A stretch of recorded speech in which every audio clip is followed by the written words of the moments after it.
in the gate. They're off and running at Finger Lakes. It's a good start. Stars Delight gets the jump on Flight Control. These two hook up early on. And then we got a line of three. Lady Quinn in the green cap to the outside of Hypnocurrency, followed up by Lincolnville Beach, who's in that middle cluster, 4 off the lead. And a gap of 5 lengths to Love Thyself, who trails the field. About 3.5 furlongs to go. It's Flight Control who has the lead. Stars Delight outside second. Hypnocurrency tracks in third, 3 lengths off the lead. Lincolnville Beach outside in fourth. Lady Quinn shuffled fifth, and 3 lengths to Love Thyself, who trails. First quarter mile, 22 2/5, and it's Flight Control who shrugs off Stars Delight with a quarter of a mile left to travel. Lincolnville Beach goes to the grandstand side. Hypnocurrency's in between runners. Lady Quinn is at the fence. You got to catch Flight Control. Flight Control with 1 furlong to go has a 5-length lead. The battle for the balance. Lady Quinn's up the inside, and then it's Hypnocurrency, Lincolnville Beach, and Love Thyself, 16th to go. Flight Control's lead is 3, and Flight Control wins the opener at Finger Lakes. Close for second between Hypnocurrency and 12 cents. Second race at Finger Lakes, scratch number 1, Bon Chance. Got win, place, show, exacta, trifecta, super up. And in, they're all the gate, and they're off. Good start for all 5. Bustino Santino from the outside post has the most early speed, as it's Fly By Night, who's up the inside second. McCarr's in a tough and tight spot in third. A length and a half to Skellick Island, gets the reins shaken at him in fourth. And Erie Man is at the back of the pack and about 5 lengths off the lead. Less than a half mile to go. It's Bustino Santino, the 1-4 favorite, who has the lead by just about a length over Fly By Night. McCarr second and third. Skellick Island sweeps up to the outside fourth, and 2 lengths to Erie Man, who trails the field. 2.5 furlongs to go. The chalk, Bustino Santino has a lead by 2 lengths. Skellick Island outside from fourth up into second. Fly By Night shuffled in third, and now it's Erie Man who gets out of last and will go to the outside, as they got about 3/16 of a mile left to travel. Bustino Santino widens the lead to 4 lengths. The battle for the balance. Skellick Island, Erie Man are in the outside, and then it's Fly By Night, 16th to go. Bustino Santino leads by 3. Erie Man up in the second. Bustino Santino victorious. Erie Man second. Skellick Island third. 90, 50-cent trifecta, $5.15. Dime Super, $2.97. And the early double, 1 and 6, $5. Goes in, and they're off. Not a good start at all for Guaco. It's Sutton Breeze who blasts out for the front end. New York Riesling 3 wide. Broken Hearted's at the fence, up into second. Looking Super, Yellow Cap in fourth, 3 lengths off the lead. Devious Bankers outside of him in a gap of about 5 lengths to the slow starting Guaco, who's at the tail of the field. Sutton Breeze on top has a lead by a length, able to clear off Broken Hearted as they make the entry into the turn. Third place is New York Riesling, and 3.5 lengths off the lead. Looking Super in between horses, followed up by Devious Bankers deep on the course, and 7 lengths to the trailer. That is Guaco as they arrive at the top of the stretch. Sutton Breeze has a lead. Broken Hearted re-rallies up the inside. New York Riesling's on the outside third. Looking Super fourth as they run down to the final furlong. Sutton Breeze tries to fend off Broken Hearted. Broken Hearted scraping the paint, but it's still Sutton Breeze keeping to his task. Sutton Breeze and Broken Hearted are first and second. Here's the winning line. Sutton Breeze prevails over Broken Hearted. Then it was Looking Super and New York Riesling. Try $6.90. Dime Super, $3.47. Daily Double, $6.10. Fourth race, Finger Lakes. There are no changes. Up and in, they're all in the gate, and they're off. It's Coffee Futures bounding out for the front end. Super Slide on the far outside in traffic behind those two in third. And then it's Motown Annie towards the inside, ground saving in fourth. Balenciaga Betty stuck out wide in fifth. Then 3 lengths to Holiday Jazz in second last. And the stretch running, She Said My Way, is at the back of the pack as they fight for early supremacy and reach the Finger Lakes backstretch. And it's Super Slide calling the shots in the front end. The lead's 3 parts of a length over Motown Annie's prompting outside in second. In traffic, Balenciaga Betty extreme outside in fourth, 2 lengths off the lead.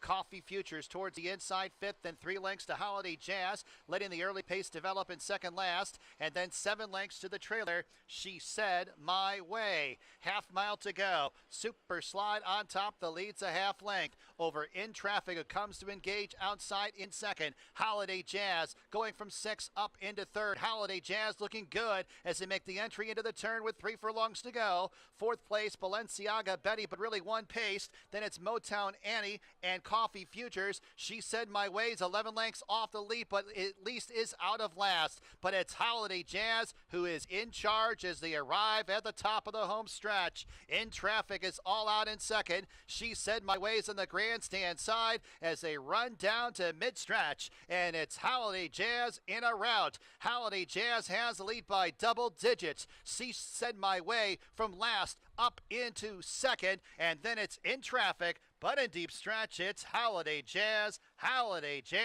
in a league of her own. She Said My Way second. In Traffic third. Fourth, Balenciaga Betty. The Holiday Jazz. Teneri Farm and Bernardo Alvarez Calderon bred Holiday Jazz. $2 exactive, and they're all in the gate. And they're off. Looks like a clean dispatch. It's King Kali who sends out for the lead. Rockable, though his inside position, and Rockable and King Kali go for the front end. More Vino is stuck out very wide as it's Tiz Lucky's up into third. Fifth place is Jansen, and 2 more lengths back to Tony O, who's at the back of the pack. Pace is lively as they get ready to reach the Finger Lakes backstretch. King Kali has a slender lead. Rockable counters up the inside. They're pretty much together as one. Tiz Lucky 3 wide in the clear in third. A length and a half back to More Vino, very wide on the course. Jansen, the red blinkers towards the inside, 2 lengths off the lead as Rockable took an awkward step there for a couple strides as Jansen had the check behind him as Tony O is out of last. Tony O is right now outside of Rockable.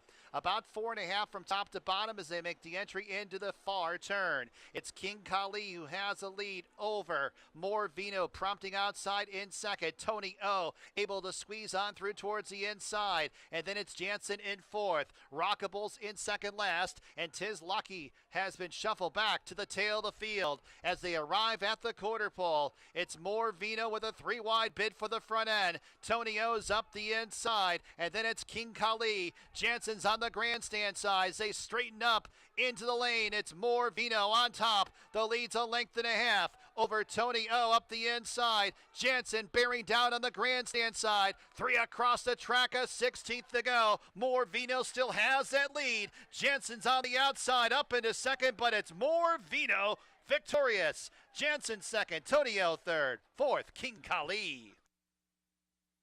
25 cents. Race 6, Finger Lakes, no scratches or jockey changes. Exacta, trifecta, superfecta, daily double, and pick 3 wagering. 8. And they're off. Slight hop for Natural 9. Dream Along With Me got the best break and fires out for the lead. Marvelous Richard kicks on through towards the inside. Trojan Mule is wide. Natural 9 splits horses in fourth, 3 lengths off the lead.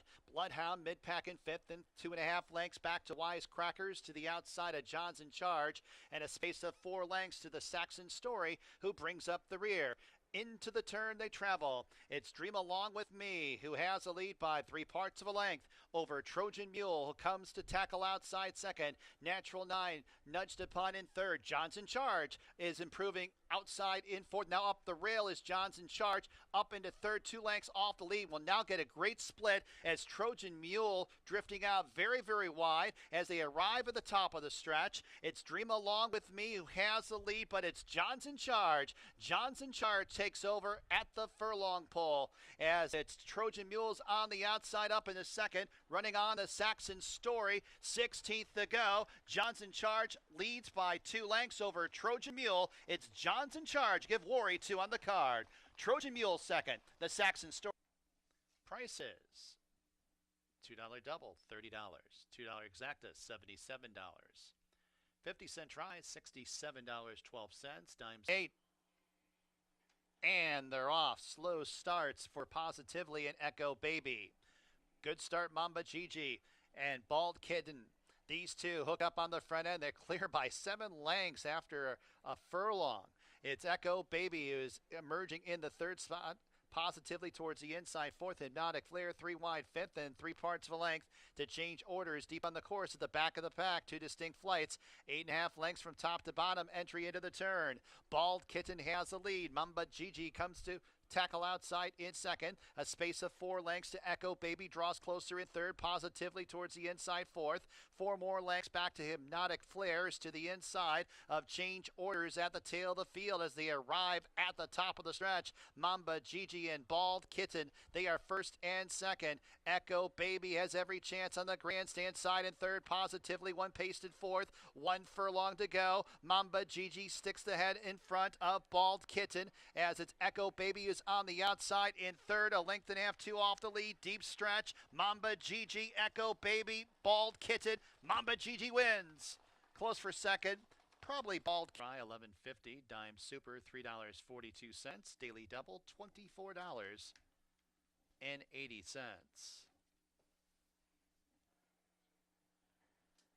And they're off. Good start for Rockin' Money and Sweet Julian. These two zip out for the front. Lady of Mercia tries to make it a line of 3. Then a couple lengths back, Giant Impact is to the outside of Raisuli.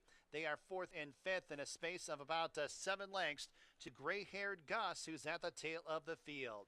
About 3.5 furlongs to go. Sweet Julian leads this group into the turn. Challenger inside-outside. Lady of Mercia is at the fence. Rockin' Money 3 wide in third, a length off the lead. A space of 3 lengths. Raisuli mid-pack in fourth and a length and a half back to Giant Impact, who's about 7 lengths in front of gray-haired Gus, who's at the tail of the field. A quarter of a mile left to travel, and Rockin' Money makes a bid for the front end on the far outside, and Rockin' Money in hailing ground and now strikes the front. Lady of Mercia towards the inside, and the white blinkers up into second. Sweet Julian drops back in third, and Raisuli making progress in the far outside in fourth, and then it's gray-haired Gus, 16th to go. It's Rockin' Money on top by 3 lengths. Raisuli's on the outside, but it's Rockin' Money. Rockin' Money holds over Raisuli. Gray-haired Gus closed up the inside for third. Lady of Mercia.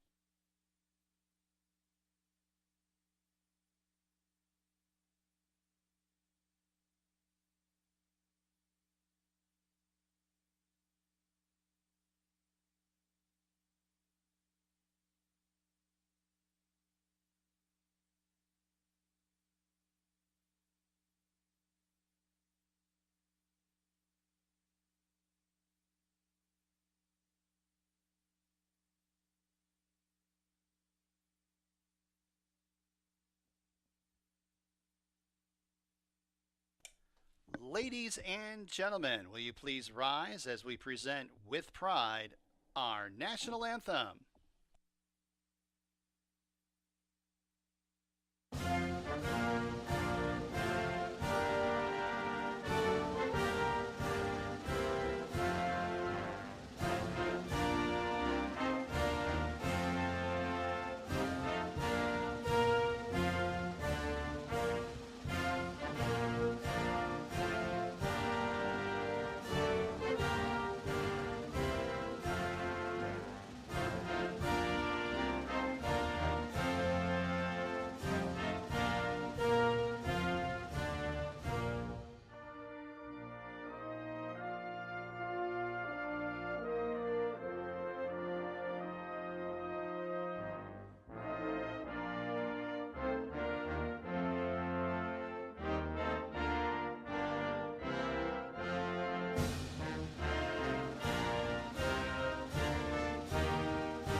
Ladies and gentlemen, today is Memorial Day.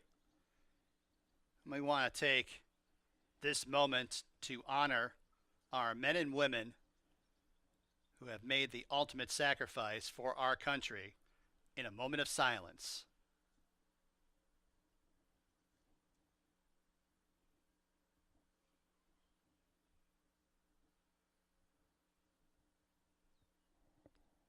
Thank you.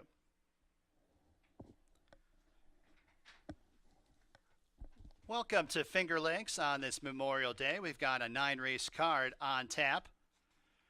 As you can see on the graphic, track right now listed as good. Drying out conditions here in upstate New York. Wouldn't be surprised to see a fast track before it's all said and done. My name is Bill Downs, track announcer here at Finger Lakes, and I've got the scratches and changes for today's card. First race. Got a scratch of the 1A Kodiak Brown, part of the entry. The 1A Kodiak Brown's a scratch. And scratch number 5, Anything Passable. Anything Passable is a scratch. Number 2, Son of Darkness, 3 over. Number 4, Tommy the Torch is 1 over. Number 6, Father Walsh, 3 pounds over. Second race, no changes. Third race, got a couple scratches. Scratch number 1, Reiterate. Number 1, Reiterate is a scratch. Scratch number 3, Flattery's Music. Flattery's Music is out. And scratch number 5, Gringotts. Gringotts is a scratch. Now with the scratches, no try, no super, no show wagering on the third. And there's a overweight number 6, Wabanzi is 2 pounds over. Fourth race, got a jockey change on number 2, Sigmund's Dream, John Barrios. No apprentice allowance, make the weight 119. John Barrios on the 2, Sigmund's Dream. Late workout for the 2, Finger Lakes, May 21st, 4 furlongs, 50.10 breezing. Number 7, Redesdale Rose. The rider is 1 pound over. Late work for the 7. Finger Lakes, May 21st, 3 furlongs, 39.30 breezing. Fifth and featured race, the George W. Barker Stakes. Kicks off the late pick 5. No changes in our stakes race. Sixth race. Scratch number 3, Pot of Gold. Scratch number 4, Bench Walk. Pot of Gold, Bench Walk, 3 and 4, scratch from the 6th. Workout for the 2, Maddie's Express. Finger Lakes, May 21st, 4 furlongs, 50.40 breezing. Seventh race. Seventh race. Jockey change on number 3, Only La Das. Nazario Alvarado. Nazario Alvarado on number 3, Only La Das. Number 7, Secord, 1 over. Number 8, Divorced, of course, 1 over. Eighth race. Scratch number 8, Bottomless Refill. Number 8, Bottomless Refill, a scratch from the 8th race. Ninth and final, there are no changes. Came into the racetrack today. You probably smelled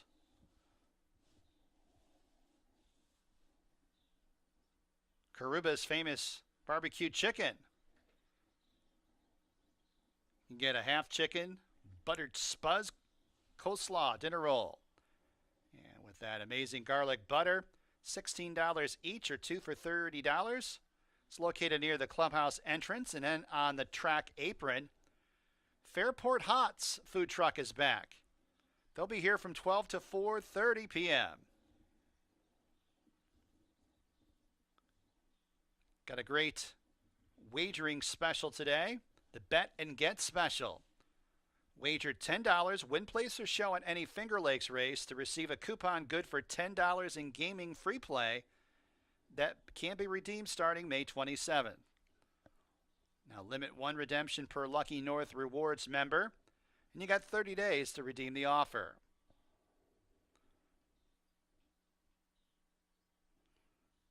And then online, you got complimentary Finger Lakes programs for all in attendance.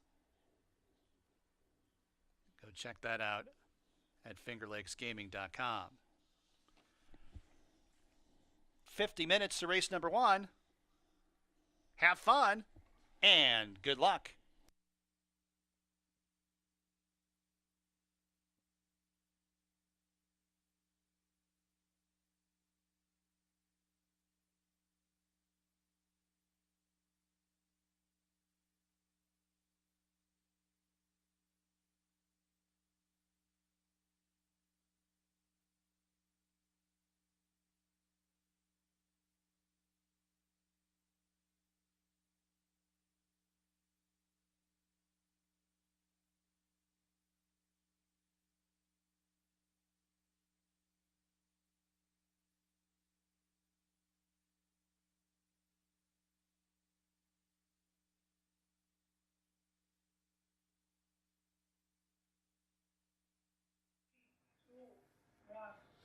Happy Memorial Day to everyone here at Finger Lakes Gaming and Racetrack.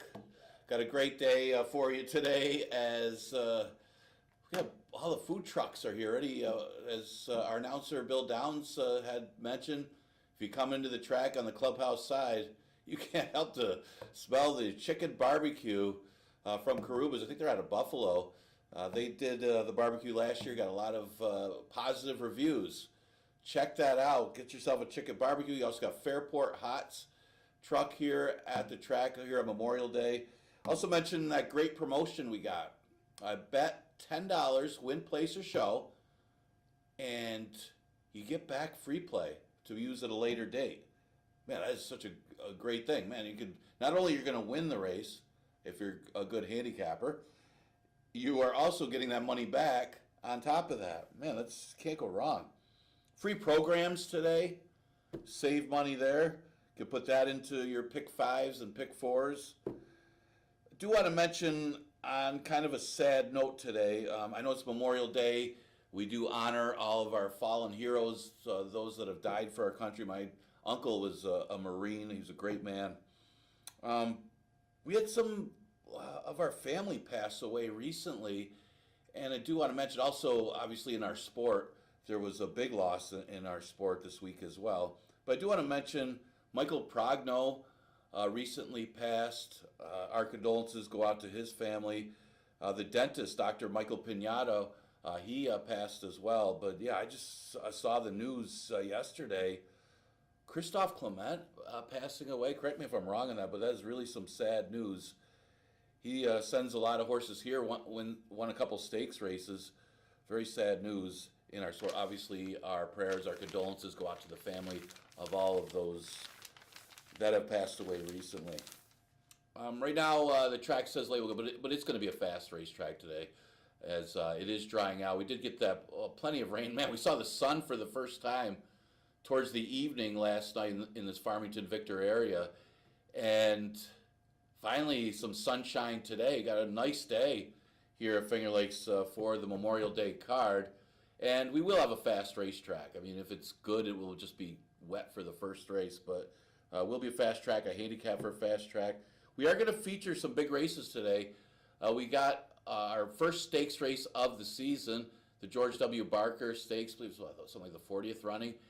And you got Looms Boldly coming in here. He won the Ontario County Stakes. We got Ladies Golden Guy, who's won the Leon Reed a couple times. Deborah Breed owns those races. So those are probably the two main contenders. Murph's got the closer in there. He'll try to make up some ground on the other two. And then we got the Claiming Series beginning. What the Claiming Series are, I know a lot of people aren't familiar with these. We have a few of them. We have the 2 sprints for the boys and the girls, and then we have the route as well, their distance series. And what they are is you accumulate points, 4 points for first, 3 points for second, 2, and so on and so forth. And that's how you could qualify for the finals. Of course, you got to be a claimer. You're risking being claimed, especially in this first leg for 5,000. But if you qualify for the finals, those are big purses for something like for 25,000. They're called the claiming series, and they will change the distances as we go along. And in that last part, they are not at risk of being claimed. It's more like a starter allowance. So they're a lot of fun. You get some very competitive fields, and that's what we start off with here in the first race. It is the Mount Rushmore Claiming Series. This is the first leg of that. Obviously, they're at risk of the tag of 5,000. It goes the short distance of 5 furlongs. We're going to change the distance as we go along, 5.5, 6 furlongs, so on and so forth. Scratch 1A, Kodiak Brown. I think they put that horse in the wrong claiming series. That horse ran in the Route 1 last year, so probably just a mistake. Scratch the 5, Anything Passable. Well, I got a father-son exacta in here, although, Sigler didn't open up at 1-9. Conformist really strutted his stuff going shorter, 4.5 furlongs. Now, granted, he beat the 1 in 6 months. Didn't beat much. Got a feel that probably weren't fit yet. I mean, Give Me the Money isn't the same horse he used to be. Max Foster we'll see later today. And he's going to have some company, it looks like, with the presence of Son of Darkness and Father Walsh.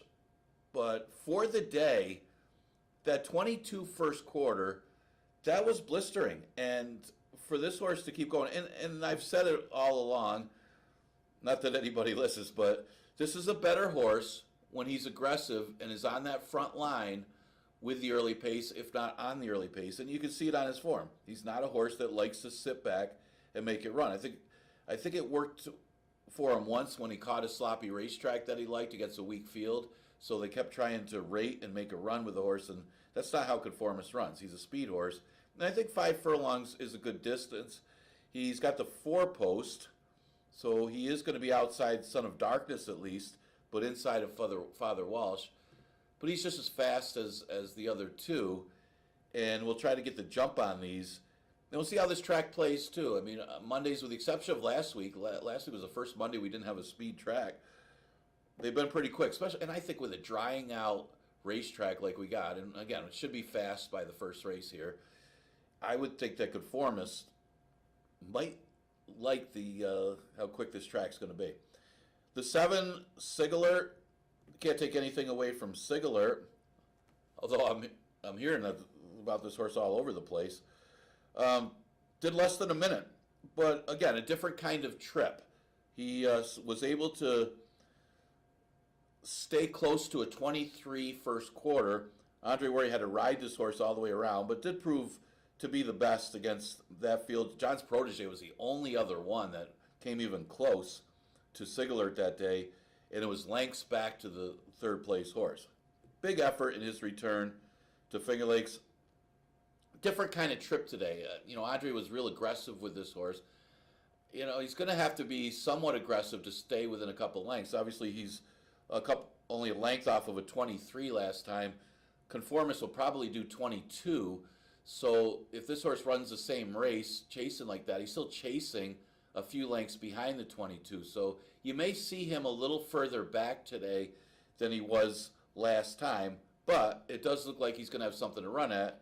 And again, he comes off a pretty good number last time, so he'd be no surprise if he came back and won the race. You have Jeff Engler and Hall of Fame owner and mutual teller Richard Royce with Andre Worry in the irons.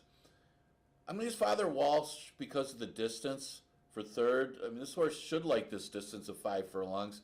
He's got good speed, maybe not as fast as Conformist or Son of Darkness when Son of Darkness is sharp enough. I don't know how aggressive they're going to be with Son of Darkness making his first start of the year. Son of Darkness does have the rail. So Father Walsh could be the one that can do a little thinking out there under Rafael Rohina. It doesn't have to be send hard with Conformist, the Son of Darkness, because he's on the furthest outside. He can kind of play chess a little bit out there, whether he wants to be that aggressive or sit right up with the pace with Father Walsh. And I think that might be good enough to get this horse in the money. At least he's been running recently. He's been running at Penn National over the last few starts, and I'm going to go Father Walsh to hit the board with a 1-7-6 first race. They're already moving me along to the second race. Right, 3, 4, 5 in the second. It is a 5,000 claimer, going 6 furlongs. This for fillies and mares. Never won 3 condition. Now you do see the main contenders, and I got the 3 main contenders in here. The problem with Dreamery, now he finally gets a little more distance, and she's going to like the 6 furlongs better. I do think she's probably better going a route, but at least 6 furlongs is better than 4.5 or 5. It's a question of, does she get enough pace to close on? Certainly running pretty well, making up some ground. But the same thing with My Royal Vow. My Royal Vow has been running sprints, even though she is bred better to go long. Seems like lately she's got better finishes going short. And she's got some recent form cutting back from a mile, where again, she was running well going long early in her career. She's bred to go long, but for whatever reason, it just seems like she's running a little better going short. She's not winning, but she hits the board a lot going short. The problem again is not a lot of speed in this race, that I think Camus, of the 3 main contenders, will get first run, because she's going to be up close with Exotis with the pace. I mean, there really isn't a lot of speed. Exotis is the speed on the outside, but she's not that fast. So Camus has shown enough speed that she could probably hold the inside and get the lead if she wanted to, or at least stay close and get first run on the other 2 main contenders. And that's going to give her an advantage over a couple of these other ones that are dropping in class. So she's coming in from Parks for Bruce Levine. Got her last year's top rider, Cabercoa. I'm going to use her on top just on a tactical advantage over the other 2 main contenders. Now, My Royal Vow, obviously she drops in class to 5,000. She's at risk for the claim. And I'm not sure if they'll take her or not, but at 5,000, she should be awfully, awfully tough. But this is a really tough 5,000. Never won 3, by the way. When, My Royal Vow is dropping from a 10,000, man, the horse is going to win for 5. And then Camus is entered, and you got to close and get that one. She's an obvious player. She's the morning line favorite. I wouldn't be surprised if she won the race, but she's going to have to catch Camus at the end. Same thing with Dreamery. Dreamery's running big. She's running, and she ran for the waiver at 11-9, so it's interesting that she drops to 5,000 and is at risk for the claim after not risking the claim the last 2. Well, she's running well. I mean, her first start at 4.5 furlongs, she closed a lot of ground to be third, and she actually made up a lot of ground last time. It's not like they really backed up. 4.5 at 5 furlongs is too short for Dreamery. 6 furlongs, she has a chance, but this is a horse that's going to be a lot better going long. I thought she was sitting on a win at the 11-9 going long if she stretched out. I'm going to go the 3, 4, and 5 in race number 2. Okay, third race. This is also part of our claiming series. This is for the fillies and mares. The Wise Awake claiming series. I think that was, don't quote me on it. Was it Amanthe Ferraro that Wise Awake? Can't remember. But a pretty good one. Good claiming sprinter. It only goes 5 furlongs. Scratch the 1 part of entry, Reitery.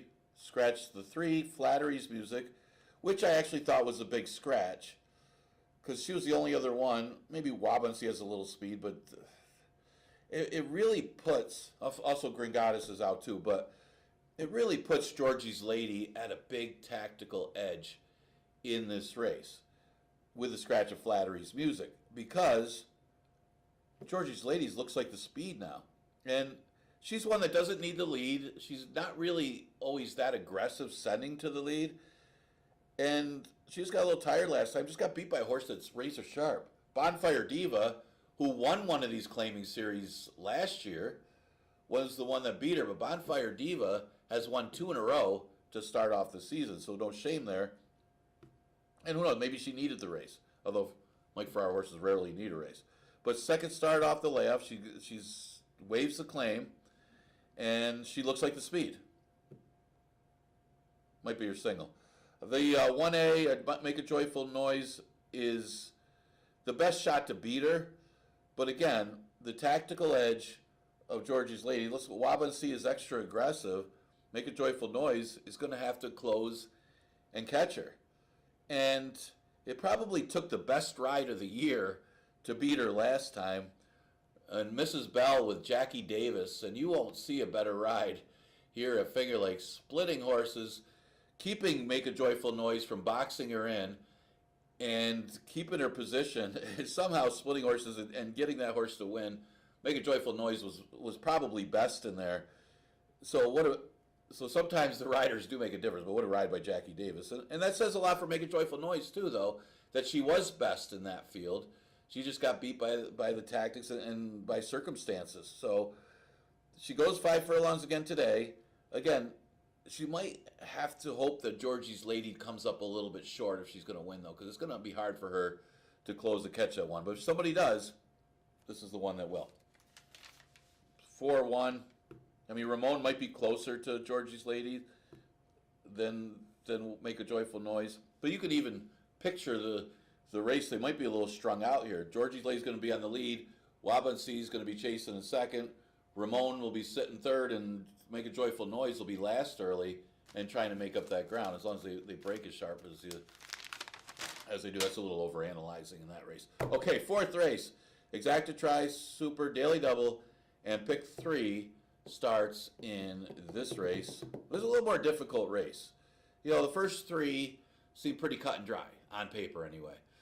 This race, this 5,000 maiden claimer, there's a lot of question marks.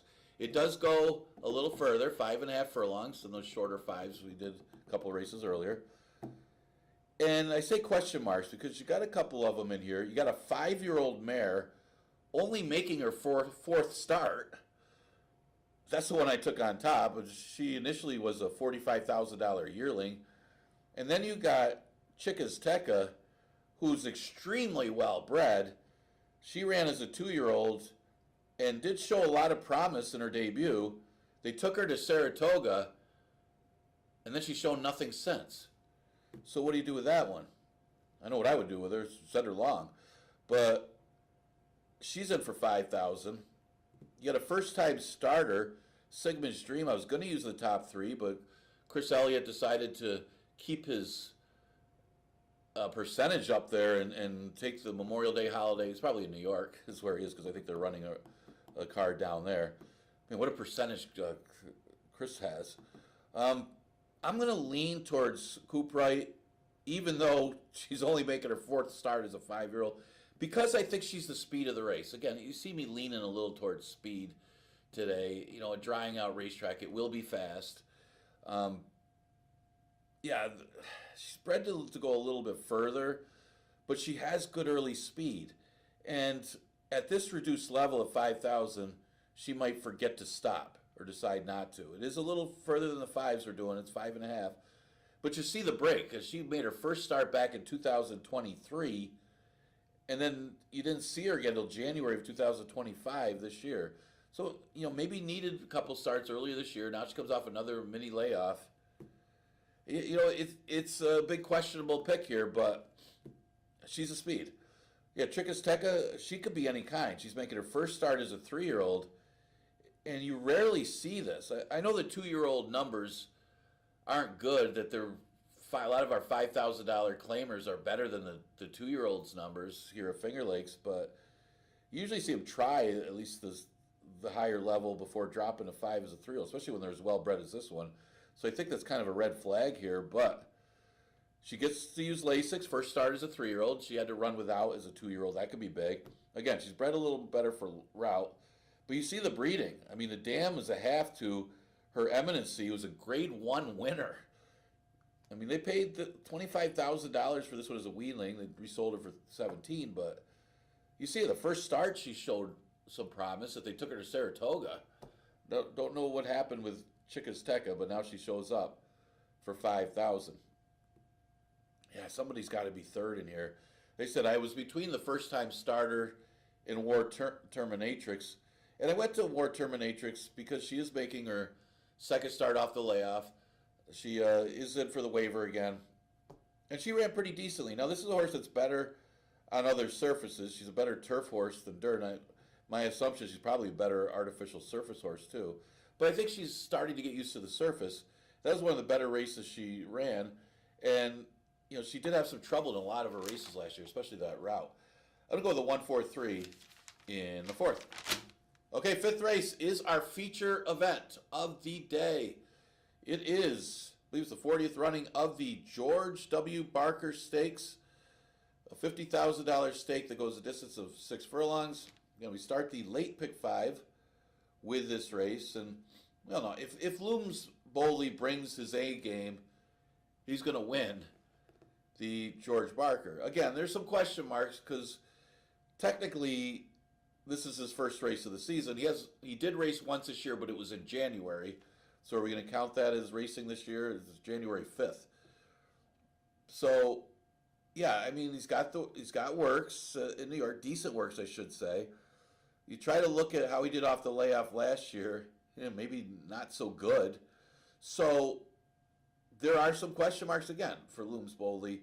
Interesting spot to come here. I mean, I guess it's kind of the same as running in those optional claiming allowance races where you run for 60 something. You can run in a 50,000 stakes, except the only difference is you have to run without Lasix. But it seems like he's done well without the Lasix before. He did win the Ontario County Stakes here in kind of an easy fashion without the Lasix. And he recently won the Jim Morrissey Stakes last year without Lasix. Again, he's the best horse. If he brings his A game, he's going to win. It's over 4 months off, though, since that last race. So there is some question marks. Use them on top. Ladies Golden Guy looks like he's back in the game. I mean, he ran a big race off the land. I mean, he's supposed to win that race. He's the main speed of the race. He's better than those horses. It was a much weaker field, no Looms Bowley in there. But he took off and looked like the old Ladies Golden Guy. Now, what does he do here? Does he try to send after Looms Bowley from the inside? Does he try to hold the rail or just kind of sit off of that horse, get off the rail, and try to wear him down? That could be interesting what Naz decides to do in this race. One key note, and I was telling my friend this earlier today, Ladies Golden Guy has not won without Lasix since his debut back in 2019. That was his first career start against weaker maidens. So now, Looms Bowley has won without the medication. Let's see if Ladies Golden Guy can do it. Now, if Looms Bowley doesn't have it, doesn't have his speed or whatever, Ladies Golden Guy is probably the one. Now, if they both are aggressive, think about this. If Ladies Golden Guy decides, hey, I'm going to try to win the race, I'm going to try to beat Looms Bowley, and I'm going to send after this horse from the rail. The horse that could sit and pounce would be a horse like Rhymes Like Dimes. I mean, he's got the class. He wasn't going to beat Ladies Golden Guy going 5 furlongs, but with Looms Bowley in the race, it might change the complexion a little bit where this horse could make a run and possibly pull off the upset. Again, a lot of ifs, because if Looms Bowley brings his A game, they're not going to beat him, and he'll win the George Barker. But could be interesting. That's our feature race of the day. I went with a 4, 1, and 5. Okay, sixth race, a 5,000 claiming race, split condition. Non-winners race since the date or never won 4. It goes a mile 40. So if you're here at the track for the first time and you like the live racing, you're going to have a nice view of this one as they come out of the gate, because they're going to be right behind the finish line right there at a mile 40. Be nice out there today. Take your pictures. Have some fun with this race. Scratch the 3, Pot of Gold. Scratch the 4, Bench Walk. I never say that one right. I think I said that right for the first time.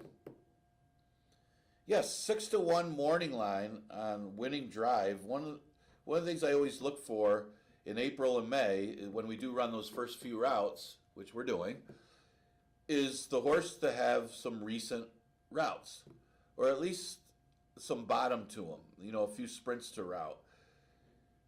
And here's a horse that's been primarily going long. He was running at Mahoning Valley and ran fourth against open 8,000s at Mahoning Valley, mile 70 back, you know, back in January, going back a little bit. But that race is good enough to beat this field just on fitness. Because a lot of these horses, you know, they may need a route. And it is their first time stretching out this year. And that's big. I mean, you look at the whole field, look at the entire field. Winning Drive, after the scratches, is the only horse that has a route in 2025.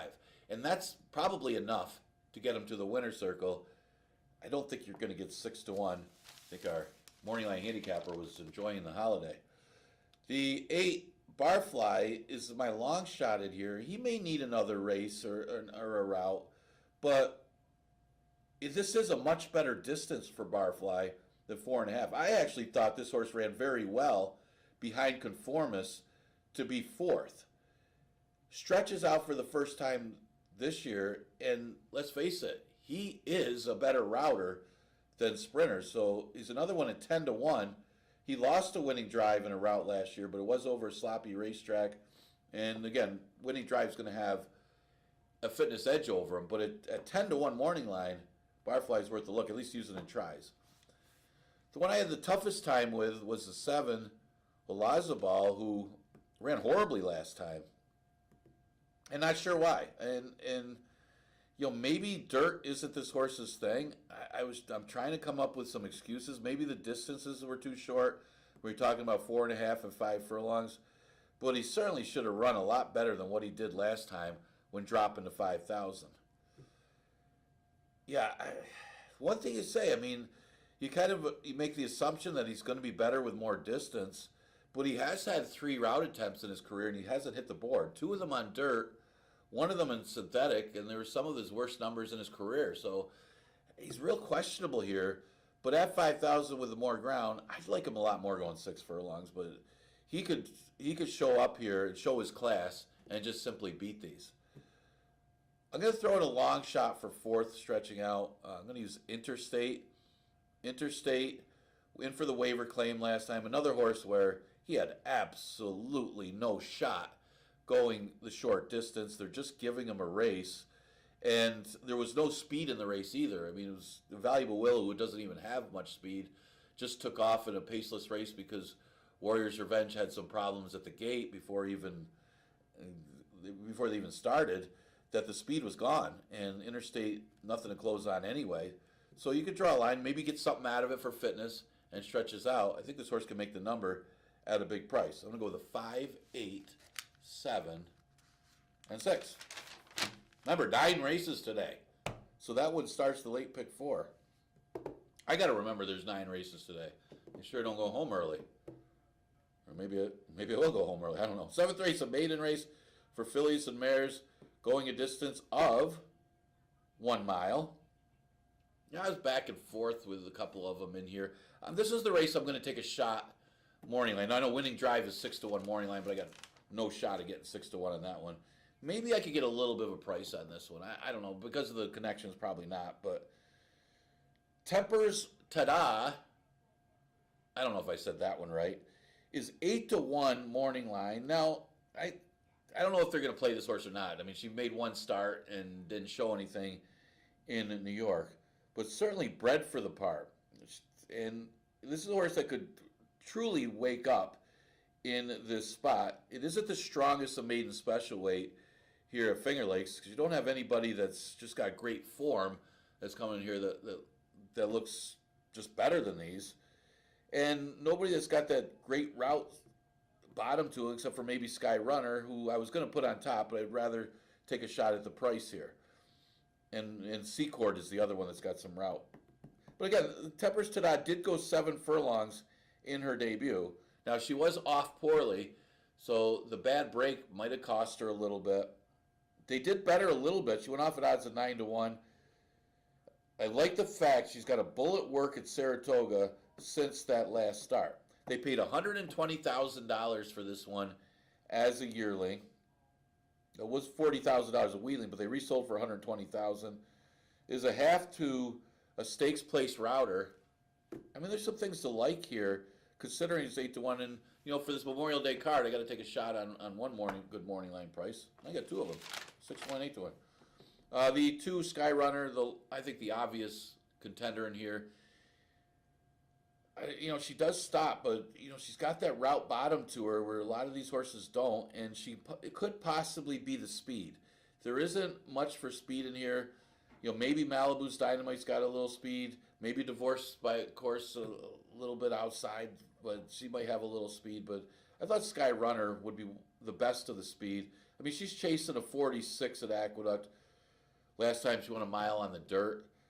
And then, for whatever reason, didn't want anything to do with a turf race, because I say that because she's very well bred for the turf.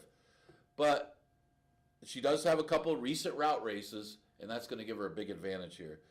Silent Sandy, she doesn't have any recent routes, but she's got a pretty good sprint for 30,000 in New York. And that's enough to put her close. I mean, finishing fourth against the 30,000 3 and ups, probably good enough to be competitive here. She gets Lasix. Question is going to be the route. Her only other route attempt was back in November, and she didn't show up. Another interesting one is the 7 Secord, who's been running in Tampa. Not the best of form, but she finished second behind a Next Out winner, although she was double digits behind that one. So, she's running for the 10 maiden claimers there, but at least she's got recent routes, which might put her in the mix. So 5-2-1-7 in the 7th. 8th race, scratch the 8, bottomless refill. Yeah, I mean, how much are you going to drink anyway? You go to these restaurants, they say, bottomless refills. I guess when it's alcohol, you probably like that better, but you're only going to have a couple sodas or iced teas. Well, anyway, that would scratch. Again, this is a very competitive 11-9 claimer. Very competitive. I would say this is an allowance level field. Breaking Stones, no slouch. Z-Bear comes in here with some good form. Mr. JT going against open 25,000 claimers. And then you see Pompous Prince. This is the weakest race he's ever been in. The only thing I don't like is the record at the distance for Pompous Prince. Other than that, I like this horse in this spot. He ran 5th in this Leon Reed back in September. They took him to Tampa. He was going down the claiming level, went to 10. He's going to run for 11,000 in this spot, but he's still running 3rd against the 12-5. I mean, this horse gets some of the better allowance horses on the grounds and running competitively against some of the better. I mean, he ran 2nd to Jack and Bernie, who was the best sprinter on the grounds last year. That's all I got to say. And Pompous Prince, if he can come anything close to that race, he beats these. He's just got an edge of good races against better horses at this racetrack. The 2 horse I got for second, they got 7.62, 7.26. I could go either way. Breaking Stones does look like the inside speed if he decides to go with Almond Cider. And Almond Cider is dangerous as well. I mean, Almond Cider, last time he ran for 11-9, he got in all kinds of trouble, but it was a much weaker race than this one. He'll probably show more speed, but Breaking Stones might take the initiative and go out there. At least he's going to get first run on Pompous Prince and Mr. JT, who look like the other 2 main contenders. Now, Mr. JT, horse by Stay Thirsty, very well bred. Comes to Finger Lakes for the first time for Carl Grusmark. He's out of an unraced mare, Jesse's Girl. Yeah, there's some question marks with Mr. JT. His recent form since being claimed isn't that good, but it's an avoided claim as well. He's 8-1 morning line, but I like the fact that this horse has got a really nice workout, a bullet work of 35 here at the racetrack. Then I'm going to throw in Z-Bear for 4th, and that's another one. I mean, you could use all 4 of these. You could even make a case for Almond Cider. Z-Bear is running against those conditional 16s, but ran a good 3rd last time. Not a tough spot for 11-9. All right, last race. Last but not least. Certainly from a betting standpoint, you got 9 horses, a good wide open race. Fillies and mares going 6 furlongs.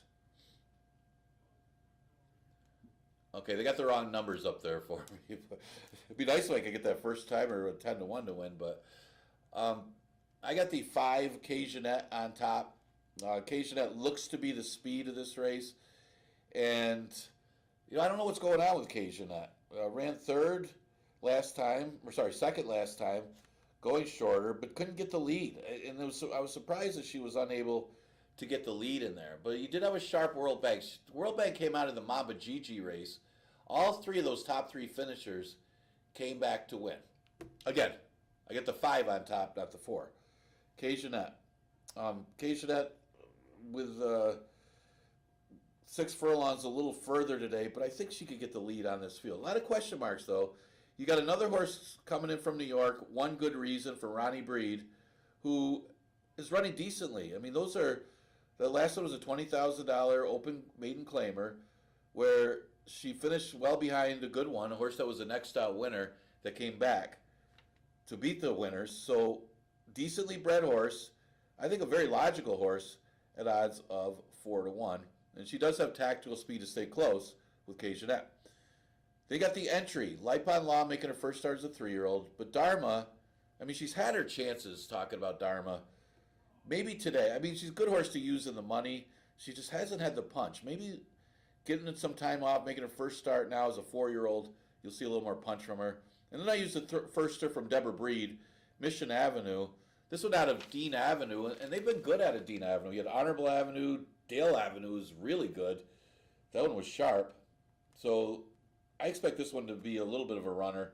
I'll use the 4th of the first-time starters. All right, you got 14 minutes to post. We did go to fast. Thought we would go to fast before the first race. Enjoy the Memorial Day card. Go get yourself a chicken barbecue or Fairport hot dogs. A lot of stuff going on today. And, of course, our feature race is in the 5th, the George W. Barker Stakes. I will see you again tomorrow when we have a 1 o'clock first post.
Horses coming on the track for the first race. It's part of the Mount Rushmore Claiming Series. Scratch part of the entry, the 1A Kodiak Brown, and scratch number 5, Anything Passable. Let's meet the field. Number 1 is Conformist and J.M. Rohina. Number 2 is Son of Darkness and Heman Harkey. Number 3 is Smooth Tails and Jackie Davis. Number 4, Tommy the Torch and Joel Cruz. Number 6, Father Walsh and Rafael Rohina Jr. And number 7, Sig Alert, Andre Worry, the jockey. And there's the one, Conformist with J.M. Rohina. First race starts the early pick 5 with a mandatory daily payout in the early pick 5 here at Finger Lakes. Track is now fast. Got about 4 minutes to the opener here at Finger Lakes.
Post time in a couple minutes.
Horses are approaching the starting gate.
And the horses have arrived at the starting gate for the first race from Finger Lakes.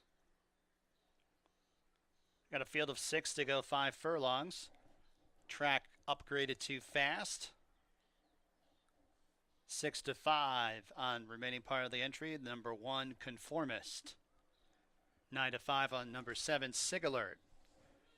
9 race card on this Memorial Day. Got stakes action. Race number 5, George W. Barker Stakes for New York State bred sprinters going 6 furlongs.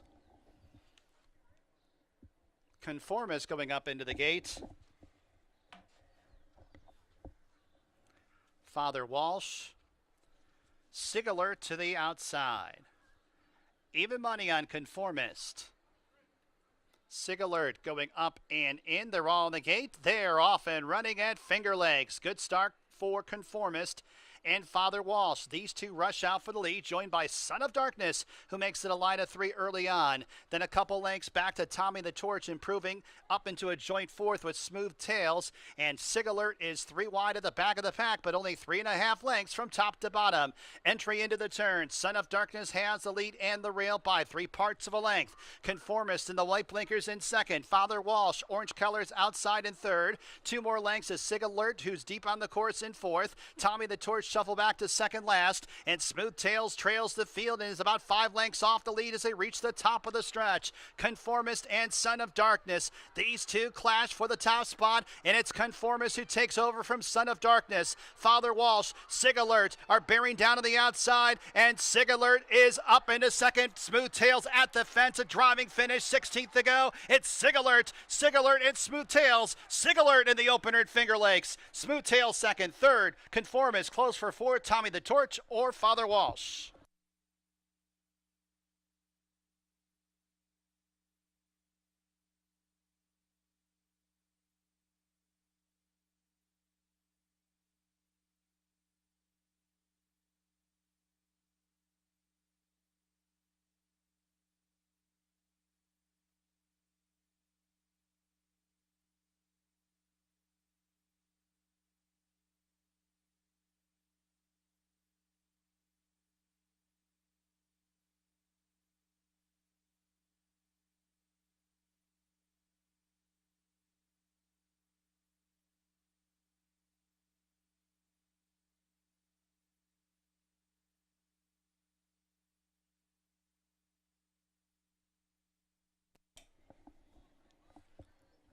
Number 7, Sig Alert first. Photo for second. 5 furlongs, a minute flat.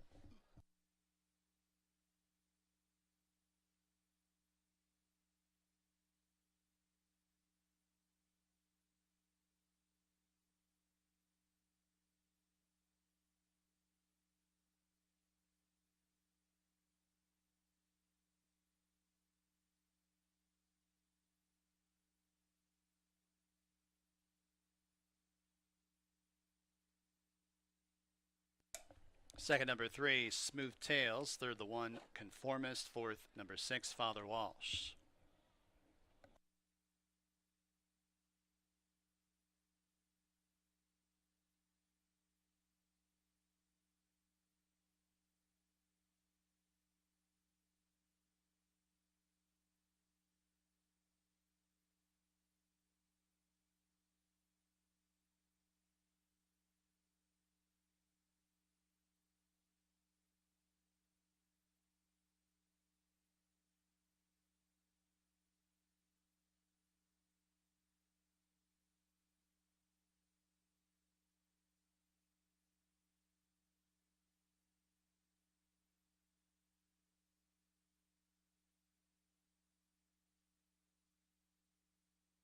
First race official, Sig Alert pays $4.80 to win. 2 wins in a row for Sig Alert, New York bred, 9-year-old bay gelding by Street Sense out of Ouchie Knight.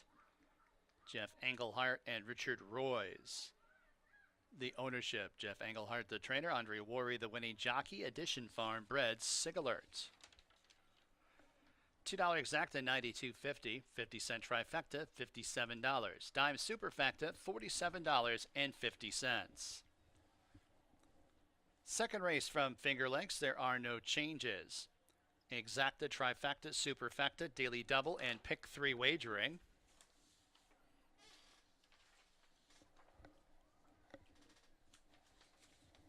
Want to remind everyone of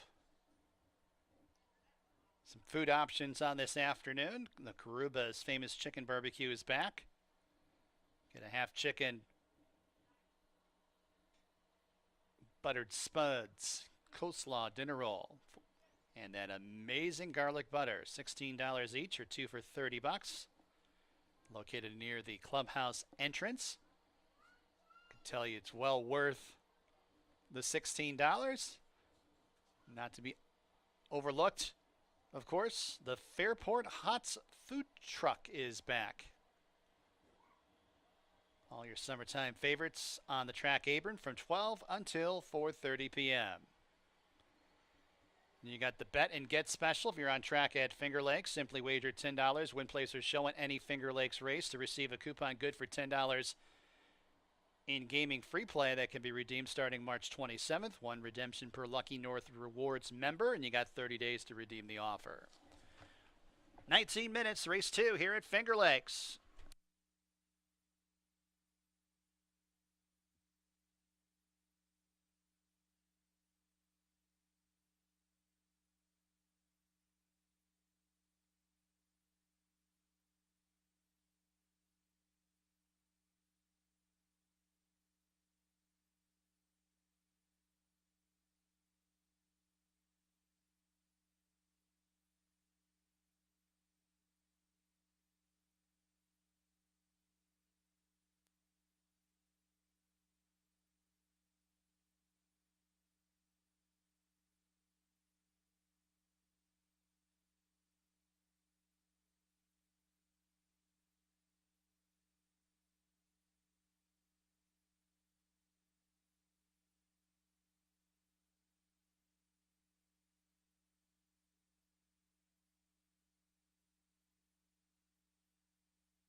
All right, horses are in the paddock for race number 2.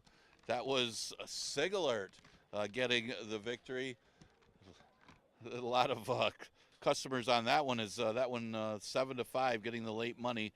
Andre Worry for Jeff Engelhart was able to get a little help from their friends as Conformis rating off of Son of Darkness got a perfect pace to close on, and Andre timed that one perfectly to get the win to start off the card for Jeff Engelhart and Hall of Fame mutual teller Richard Royce. Second race, a 5,000 never won 3 condition for fillies and mares going a distance of 6 furlongs. Look at some of the contenders in here. You see the 4 by Royal Val getting some early play. She's at 9-5 or 6-5. The 5-horse Dreamery late runner is at odds of 5-2. But I thought that Camus might get first run on those two as part of the early pace. There isn't a lot of early pace in here, even though it's a little further that we've been running at odds of 6 furlongs. But Camus does have some tactical speed, at least did before, that she could get first run on My Royal Val and Dreamery, who seems to be the next 2 logical horses here in the main contenders to Camus. Now, she does drop slightly here after running against the 75s last time. But I would expect her to show a little more speed in a paceless race where Exoti's on the outside is really the only other one that's got any kind of speed. And she's very questionable as whether she could sustain her pace all the way. Mentioned My Royal Val. She did good early in her career in route races as she is bred to go long, but it seems like some of her recent races, she's running better numbers in sprints. She went to New York, ran competitively in New York, ran second going 6 furlongs against the 16s. That should be good enough to put her there today, especially if she could run down the speed. Although I think the one drawback with My Royal Val, there isn't a lot of early pace for her to close on. Same thing with Dreamery. Dreamery gets more distance. That's what she needs. She really needs a route, but at least 6 furlongs, she has a little more real estate to put in a late run. She ran third against the 11 and 9s, going 4.5. That's a big effort off of the layoff, considering her running style. And she really had nothing to run at last time, even though she was a little further at 5. At least 6 furlongs. She's going to have a little more yardage to run at them, and look for her to be closing late, but the speed's got to be back up to her. And again, there isn't a lot of pace in race number 2. Exacta Tri Super Daily Double in the pick 3 starts of the second race. You got 8 minutes to post.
Horses coming on the track. Race number 2 from Finger Lakes. No changes. Let's meet the field. Number 1 is Equinamus and Joel Cruz. Number 2 is Regenerator and Christian Navarro aboard. Number 3 is Camus and Kaber Koa. Number 4, My Royal Vow, Kevin Navarro up. Number 5, Dreamery and Jeremias Flores. And number 7 is Ixades and Emmanuel de Diego aboard. Post time in approximately 4 minutes.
Post time in a couple minutes.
Horses are approaching the starting gate here at Finger Lakes.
Horses have reached the starting gate for race number 2.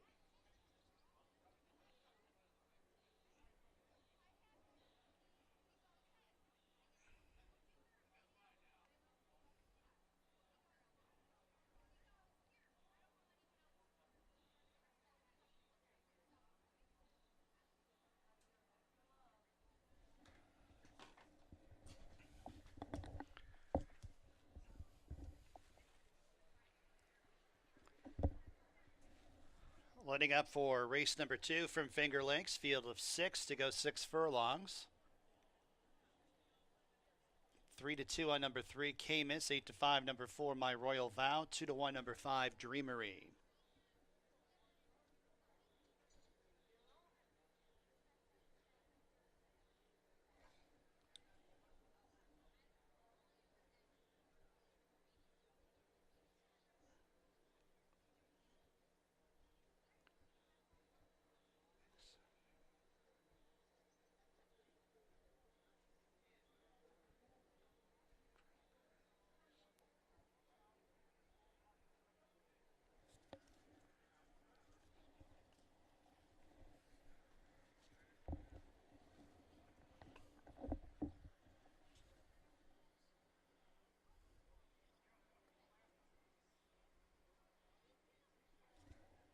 Regenerator going up.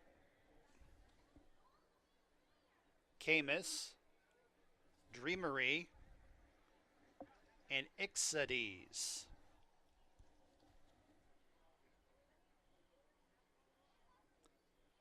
Ixides to the outside. They're all in the gate. And they're off. Looks like a pretty good start. It's Ixides and Regenerator. These two bound out for the front end. My Royal Vow right behind the speed in a joint third with Camus. And then a length to Dreamery is on the extreme outside. And Namus is at the back of the pack. Now is out of last and 4 lengths off the lead. Up the backstretch. Camus with a burst of energy going on to the front end and opening up by 2 with a half mile to go. Ixides defers in second. Then it's Regenerator. Equinamus up the inside. My Royal Vow is 3 wide. Those 3 about 4 off the lead and 2 lengths to Dreamery, who trails the field. On the turn they travel, and it's Camus. Camus has a lead by 3 open lengths. Ixides is all out in second. My Royal Vow launching around the outside up into second, and then it's Equinamus is towards the inside. Dreamery goes to the grandstand side as they reach the top of the stretch, and it's Camus who's homeward bound, has a lead by 3 lengths. My Royal Vow is not giving up on the outside in second. Dreamery's in third. They run to the 16th pole. It's Camus who leads by a couple of lengths over My Royal Vow. It's Camus. Camus victorious. My Royal Vow second, third. Dreamery many lengths back to Equinamus in fourth.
Three, four, five, one. Number 3 Camus first.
In the winner's circle, number 3 Camus.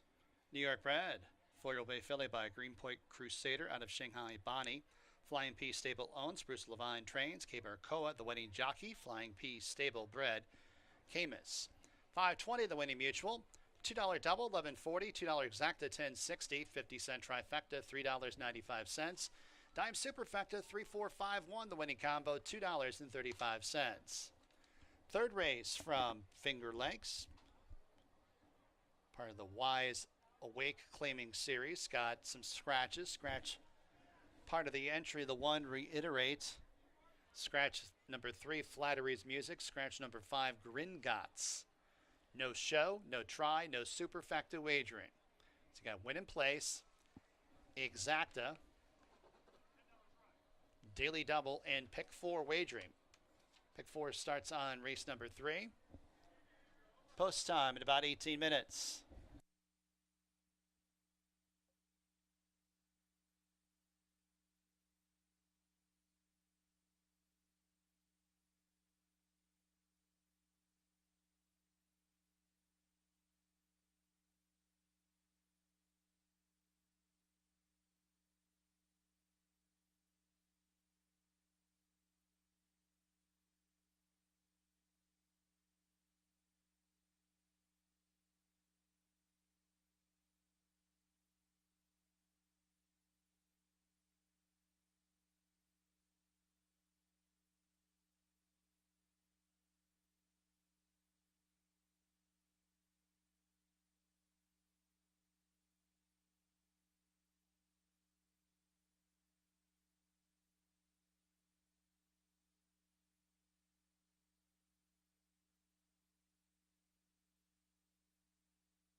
Okay, get ready for the third race on today's card. We did get some scratches in here. It is a part of the claiming series. I do want to go back to race number 2 and talk about a good job Caber did. He did take advantage of the situation where there wasn't a lot of speed in the race. He was able to make an early aggressive move up the rail, which was probably the difference in the race. Was able to get that jump on My Royal Vow, who doesn't have any early speed, and by that time My Royal Vow was unable to get to Camus, who had that tactical advantage. Caber gets a victory for Bruce Levine. Again, we did lose some horses here, so no try, no super, no show, because we're only down to 4 betting interests. It is the first leg of the Wise Away claiming series. We saw the first leg of the Mount Rushmore claiming series in the first. That was for the boys. This one is for the girls. And we are left with 4 betting interests because we scratched Reiterate, the 3 Flattery's Music, and the 5 Gringotts. Now, the scratch of the 3 Flattery's Music is a significant scratch in here because it does leave Georgie's Ladies as the main speed of the race. Now, Wabansi does have some speed, but not the kind of speed that Georgie's Ladies, at least not anymore, which puts Georgie's Ladies alone on the lead, going 5 furlongs. If she didn't look like she was one of the main contenders before, she looks like she's going to be awfully tough to catch in here. So with a scratch, she should be tough. Now, she only had 1 start this year, ran for the waiver claim, gets to run for the waiver claim for the second time today, but ran into a very sharp Bonfire Diva, who's been a multiple winner this year. The main threat to her is the 1A Make a Joyful Noise. Of course, Make a Joyful Noise has the least speed of the 4. She'll be last early, and she'll have to try to catch the lone speed of Georgie's Ladies. Now, she did run a good race last time. It took a great ride by Jackie Davis to beat her, as Mrs. Bell couldn't have got a better trip and somehow pulled off the upset victory. But Make a Joyful Noise did run well to be second in that race. She just doesn't have a pace to close on in here. Now, if Georgie's Lady stops on her own, then she'll be able to pick up the pieces and get the victory. Again, she's going to be last early, but she'll try to make that late run to get to Georgie's Lady. So no try, no show, no super in this race. We do scratch the 1, Reiterate, the 3, Flattery's Music, and the 5, Gringotts.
Horses coming on the track for race number 3 from Finger Lakes, part of the Wise Away claiming series. Scratch the 1, Reiterate, the 3, Flattery's Music, the 5, Gringotts. Here's your field. Remaining part of the entry, the 1A, Make a Joyful Noise, and Emmanuel de Diego aboard. Number 2 is Ramon with Luis Pena. Number 4, Georgie's Ladies, Luis Perez. In number 6, Wabanzi, Andre Worry, in the irons. Post time in about 4 minutes or so.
If you're on track here at Finger Lakes, got a couple of extra food options today. Got the Fairport Hots food truck on the track apron from 12 until 4:30 p.m.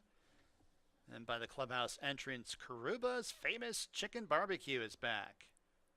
$16 for half chicken with all the fixins, or two for $30.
Post time in a couple minutes.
Approach the gate.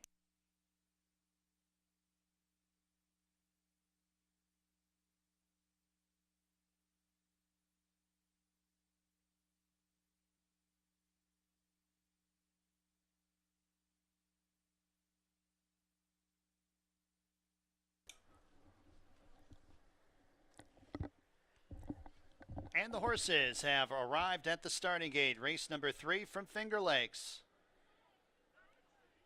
Down a field of 4 to go, 5 furlongs. Odds on favored 1 to 2, number 4, Georgie's Ladies.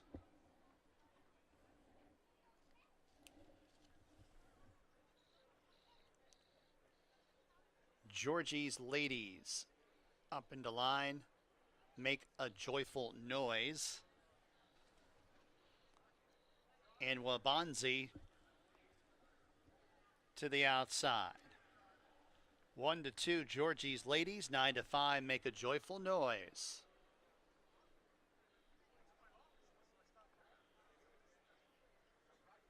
One out, Wabanzi.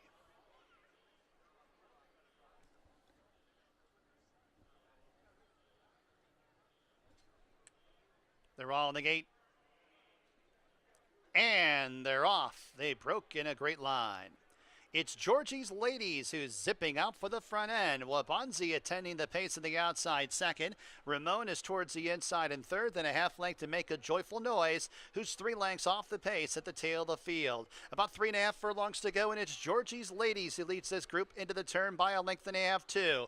Over Ramon, and kicks on through to the inside of Wabanzi for second, and then a length back to Make a Joyful Noise is at the back of the pack, and 3.5 lengths off the lead. As they wind their way to the quarter pole, it's Georgie's Ladies who has a lead by about 2.5 lengths. Ramon and Make a Joyful Noise are on the outside second and third, and Wabanzi drops back in fourth as they turn into the stretch, and it's Georgie's Ladies who's on top. The lead's 4 lengths. Make a Joyful Noise on the outside up into second. Ramon's in third, 16th to go. It's Georgie's Ladies who's clear by 3 lengths over Make a Joyful Noise. Georgie's Ladies, your winner.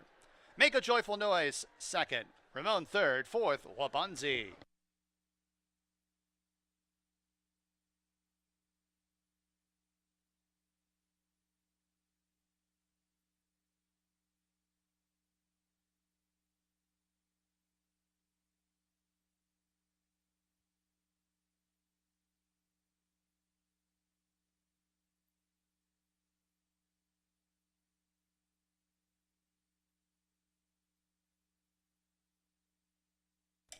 Four 1A26. Number 4, Georgie's Ladies first.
To the winner's circle, number 4, Georgie's Ladies. New York bred. 6-year-old bay mare by Laban out of Mac Lady, G&M Racing Stables, and Stephen Guerrera. The ownership, Michael Ferraro is the trainer, Luis Perez the winning jockey, G&M Racing Stable bred, Georgie's Ladies. official. 430 the winning mutual. Exacta $5.10. Daily double $9 even.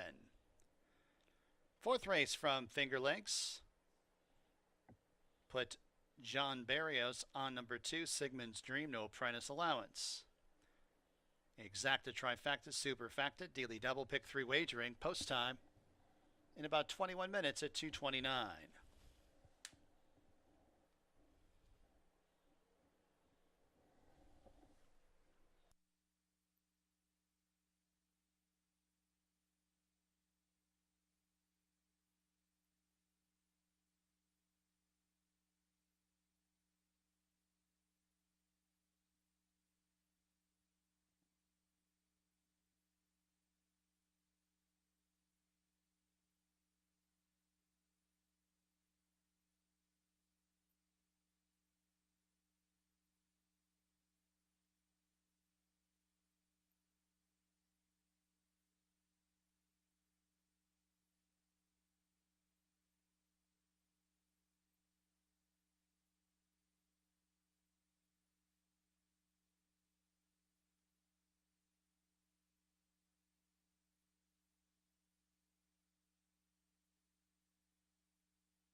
All right, getting ready for race number 4, and yeah, pace makes the race. It was scratched down to a few horses. Flattery's music being scratched was kind of big in there. Georgie's Ladies was able to take advantage of the tactical situation. Louis Perez guided that one perfectly. The big surprise was she wasn't the favorite. Make a Joyful Noise was, but she did have that big tactical edge, and as the main speed, she was able to control the race and win for Michael S. Ferraro.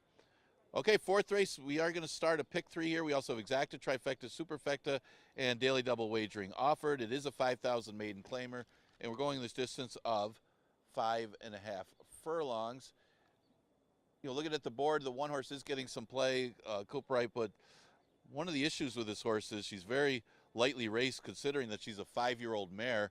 She's had 3 starts and still a maiden, but in her first start was back in October of 2023. So she had the long break until January of this year. She's had a couple starts, but they were tougher against the 30,000s. But the good thing is she did flash some speed.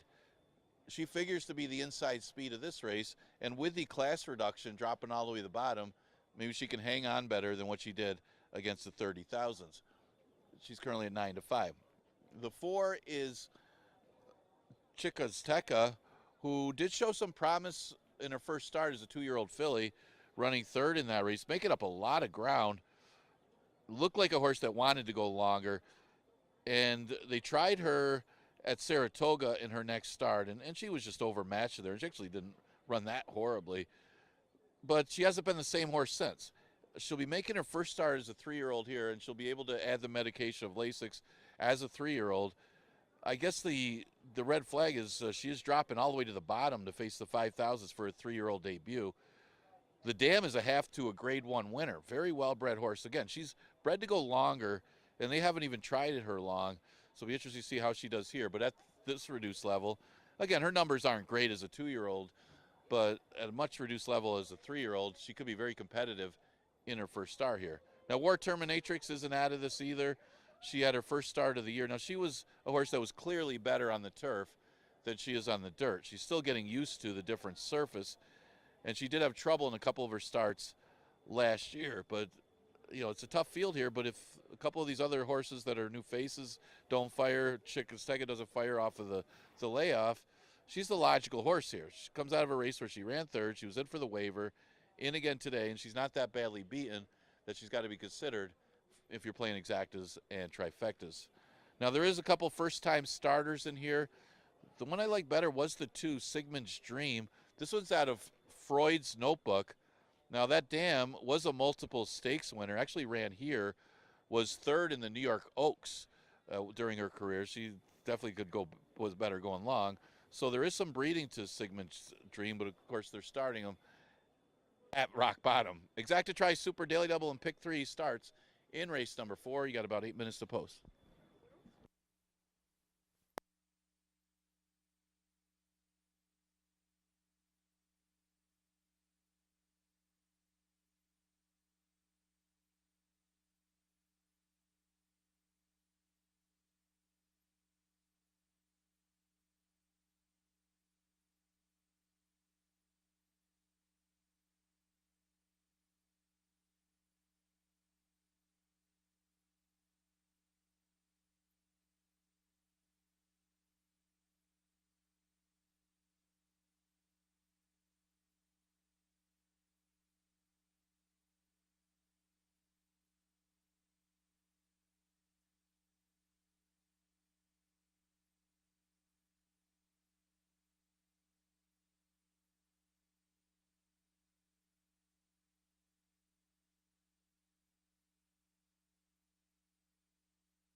Horses coming on the track for the fourth race here at Finger Lakes. Already going on the turn. Number 1 is Cupright, Jackie Davis. Number 2, Sigmund's Dream, John Barrios, the jockey change. Number 3 is War Terminatrix and Jeremiah Flores. No formal post parade. Just tell you that the 7 Redesdale Rose will come onto the track without wearing blinkers. Those blinkers will be put on before the start of the race. Exacta, trifecta, superfecta, daily double, pick 3 wagering. Post time in about 4 minutes.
Horses are approaching the starting gate here at Finger Lakes.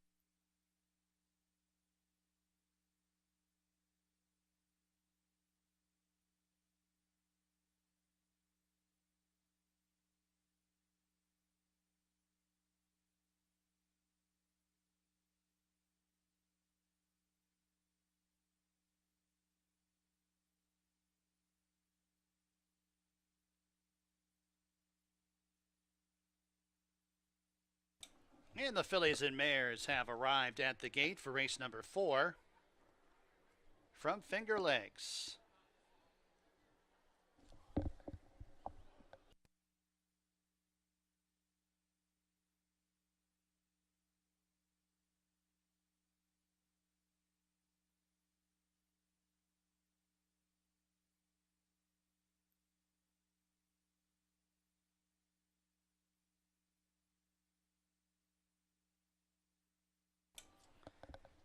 Got a field of 7 fillies and mares to go 5.5 furlongs, maiden claimers. 7-5 on number 1 Cupright, 3-1 number 3 War Terminatrix, and 7-2 on number 2 Sigmund's Dream. Loading quickly, Redesdale Road to the outside.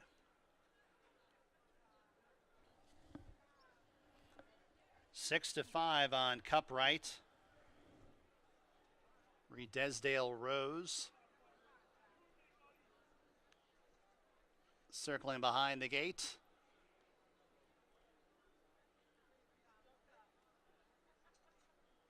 Looks like Sweet Carol James, a little fractious in the gate.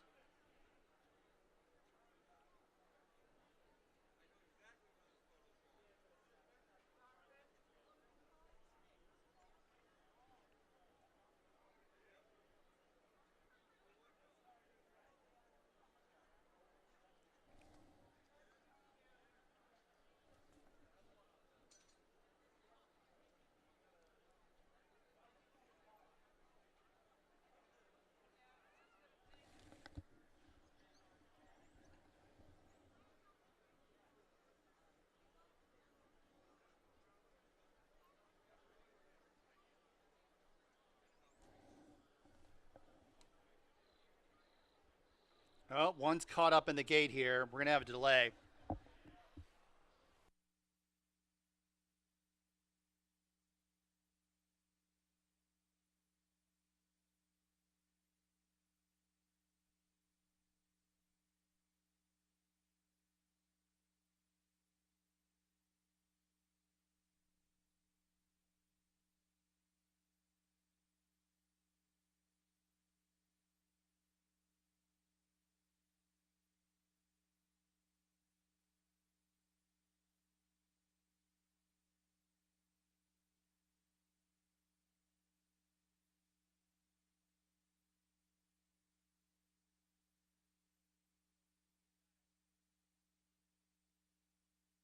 Late scratch, scratch number 6, Sweet Carol James.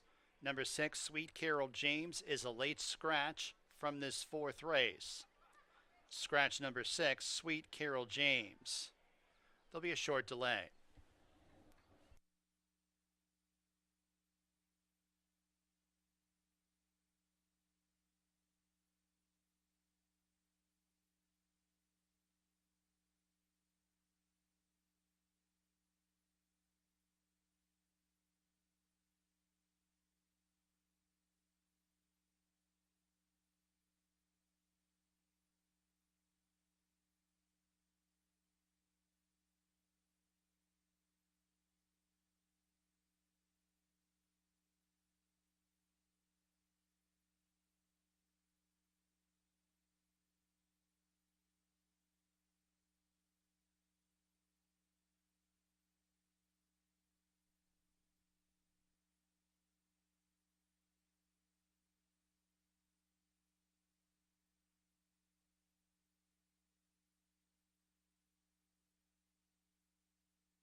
Riders climbing back aboard the respective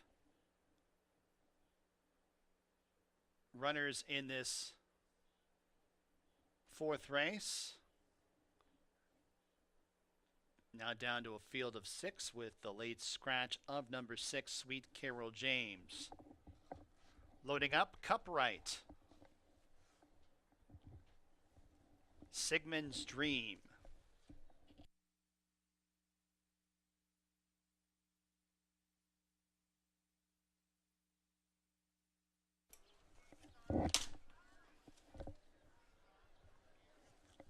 War Terminatrix.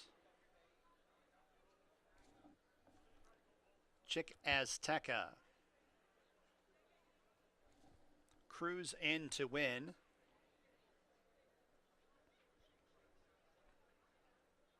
And Redesdale Rose.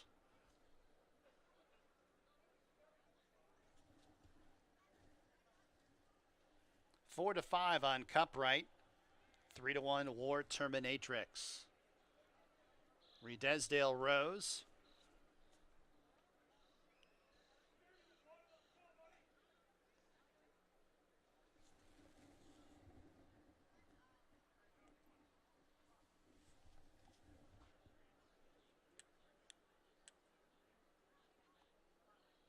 Going up and in. And they're off. Hop at the start for Sigmund's Dream. Cruise In to Win. 1 of 3 setting out for the lead. Cupright towards the inside. War Terminatrix in between runners. 4th place belongs to Chick Azteca. 3 lengths off the lead. 2 lengths to Sigmund's Dream in second last. And a margin of 2 lengths to Redesdale Rose, who trails the field. Less than a half mile to go, and it's Cupright, the favorite, who has the lead by just about a length. Cruise In to Win in chase mode second. War Terminatrix is nudged upon in third. Sigmund's Dream picks up a spot in fourth. Chick Azteca shuffled fifth, 6.5 lengths off the lead, and a length and a half back to Redesdale Rose, who trails the field as they race to the quarter pole. And it's Cupright, who has a lead by 4 open lengths. War Terminatrix shifts to the outside in second, and then it's Sigmund's Dream is on the outside third. Cruise In to Wins in fourth as they run down to the final furlong, and it's Cupright in charge. Cupright strides away by 8 lengths. Sigmund's Dream is up into second, then it's War Terminatrix and Cruise In to Win. In deep stretch, it's Cupright. Chalk players rejoice. Cupright wins by 6. Sigmund's Dream second, War Terminatrix third, Cruise In to Win fourth.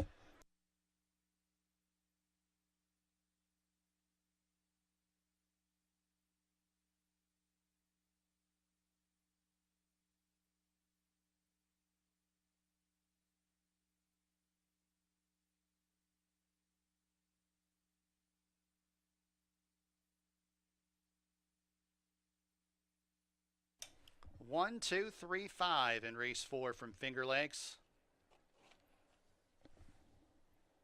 Number 1, Cupright first. You are reminded there was a late scratch in the 4th race of number 6, Sweet Carol James. Number 1, Cupright. Unofficial winner. Went off as the betting favorite at even money. 5.5 furlongs, 107.81.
Fourth race official.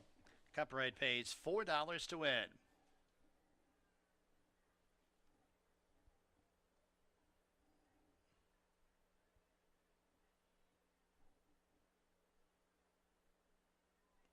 To the winner's circle, number 1 Cup Right. New York bred, 5-year-old bay mare by Redesdale out of Mama B Bad. William Bartlett, owner trainer. Jackie Davis, the winning jockey.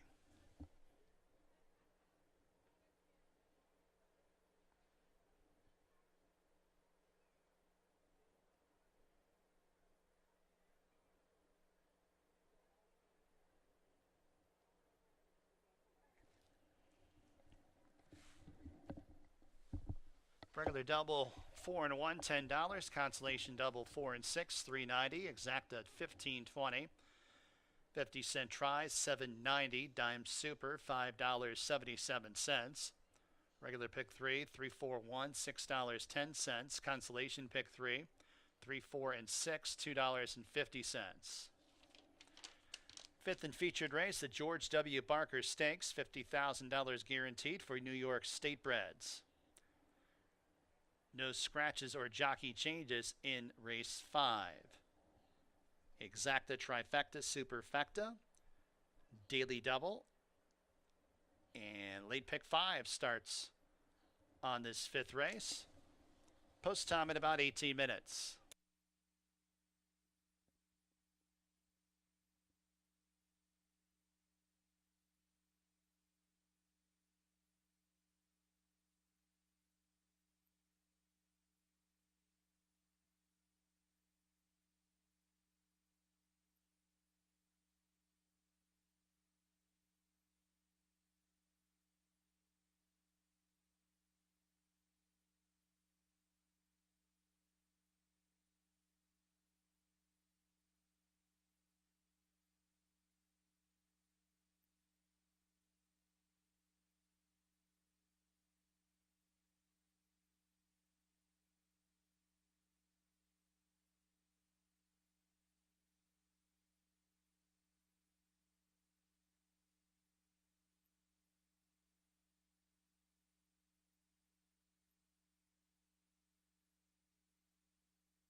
are getting ready for our feature race of the day. Looking back at the fourth, and again, pace makes the race. So Coop Wright able to control things up front under Jackie Davis.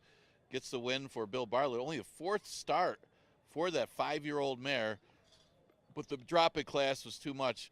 She was able to win the fourth race. As we go to the fifth, it is the George W. Barker Stakes, the 40th running, and goes a distance of 6 furlongs. This kicks off our stakes season, and we always run this one around Memorial Day.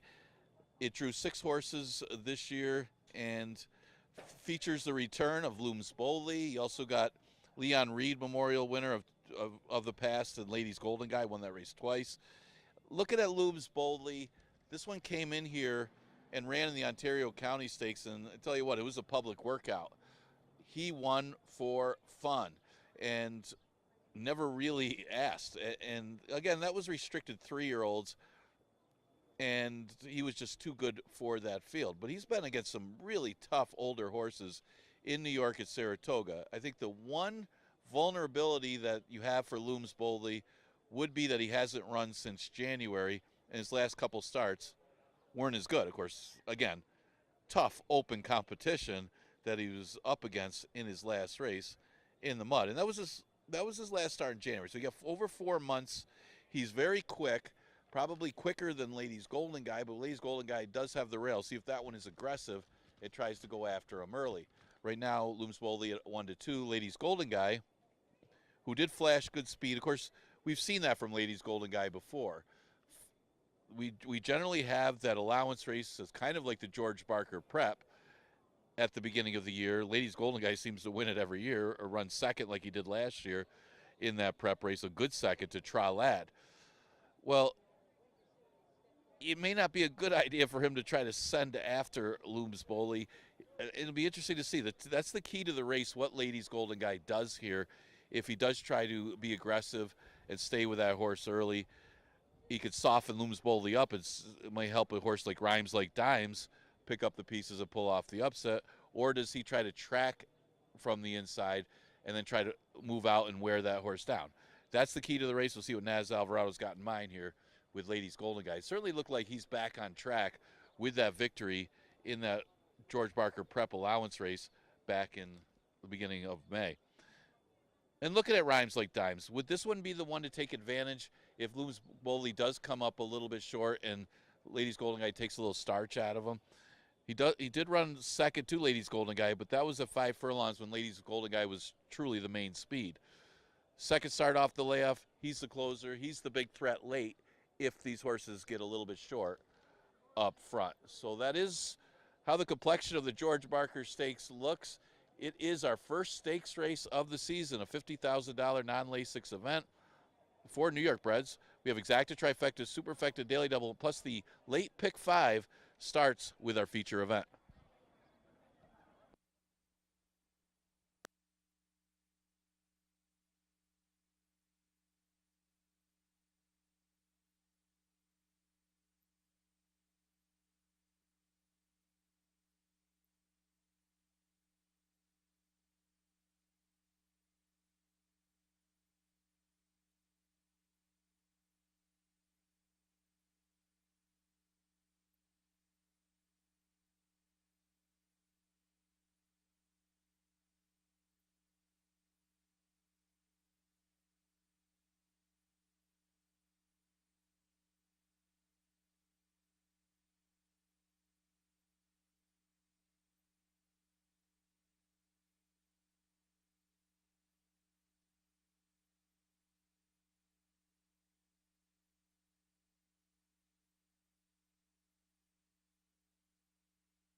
Horses coming on to the track for the 5th and featured race, the George W. Barker Stakes. Let's meet the field. Number 1 is Ladies Golden Guy.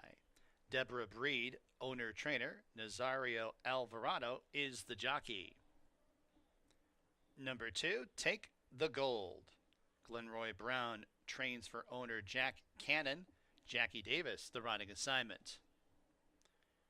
Number 3, Royal Suspect. Nurka Huertas, owner trainer with Joel Cruz aboard. Current favorite, 10 Strike Racing's Looms Boldly. Brad Cox, the trainer, with Andre Worry in the irons. Number 5, Rhymes Like Dimes. Timothy Murphy, owner trainer, with Michael Davila Jr. And number 6, Tacony Road. Timothy Murphy, owner trainer, and Emmanuel de Diego, the jockey. That's the field for the George W. Barker Stakes. Post time in approximately 4 minutes.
Post time in a couple minutes.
Horses are approaching the starting gate for the 5th and featured race, the George W. Barker Stakes.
And the horses have made their way to the starting gate for the 5th and featured race from Finger Lakes on this Memorial Day, the George W. Barker Stakes.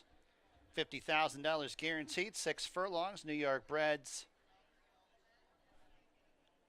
Favorite at 4-5. Number 4 looms boldly for 10 Strike Racing. 9-5 second choice, number 1 Ladies Golden Guy. And Royal Suspect third choice at 9-2. Royal Suspect into line. Looms boldly.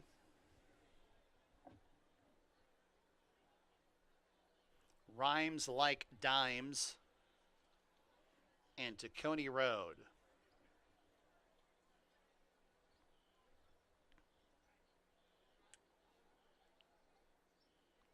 Tacony Road, the last to load up. And they're all at the gate.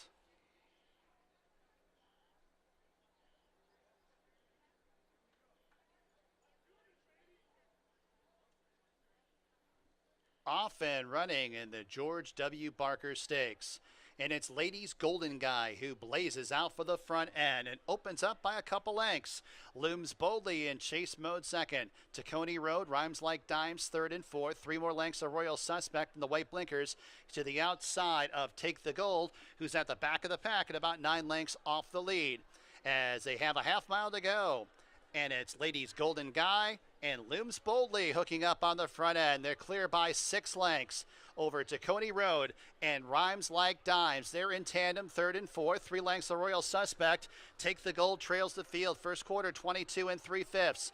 A battle on the front end. Looms Boldly to the outside of Ladies Golden Guy. They're still clear by 6 lengths. Tacony Road's on the outside third. It's Rhymes Like Dimes in fourth. Royal Suspect in second last as they turn into the stretch. Still a match race between Looms Boldly and Ladies Golden Guy. These two are nip and tuck with 1 furlong to go. go. Tacony Road drawing in closer in third. Tacony Road is only 3 lengths off the lead. 16th to go. Ladies Golden Guy, but it's Tacony Road. Tacony Road sweeps on by for the win in the George W. Barker Stakes. Photo for second, Ladies Golden Guy or Looms Boldly, and Royal Suspect was in fourth. 6 furlongs, 112.71.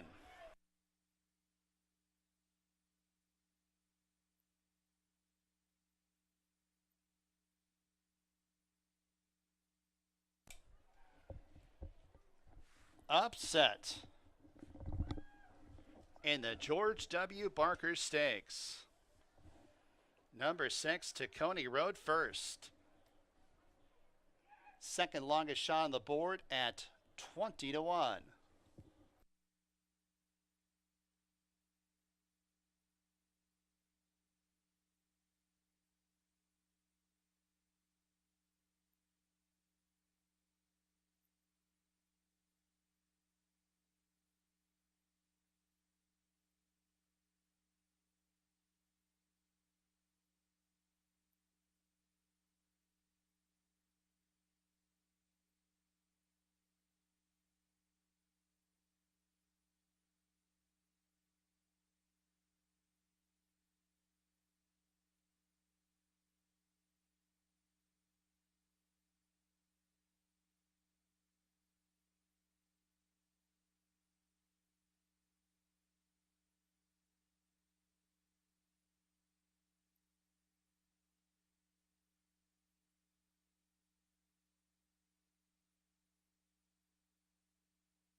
Second, number 1, Ladies Golden Guy.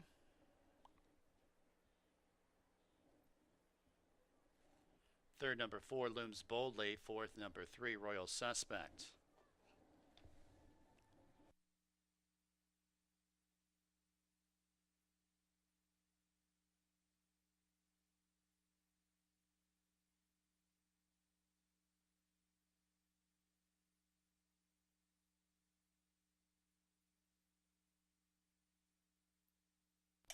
Fifth and featured race, the George W. Barker Stakes official, Tacony Road. Lights at the tote board at $43.20 to win.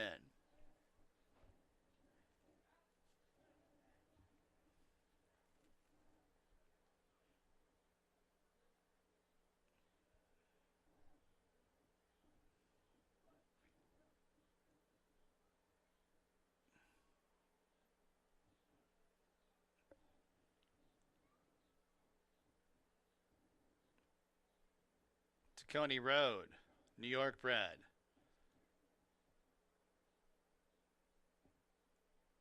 Five-year-old bay gelding by Klimt out of Finger Painter. Timothy Murphy, owner, trainer, breeder. Emmanuel de Diego, the winning jockey aboard Tacony Road.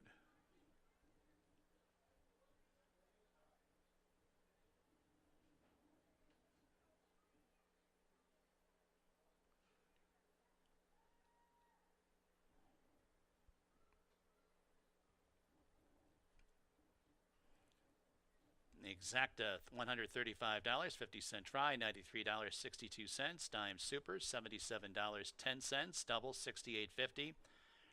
Early pick 5, $211. Helping with the trophy presentation will be Braden, CJ, and Emma.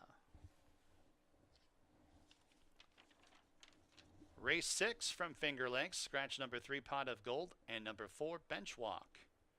Exacta, trifecta, superfecta, daily double, pick 4 wagering.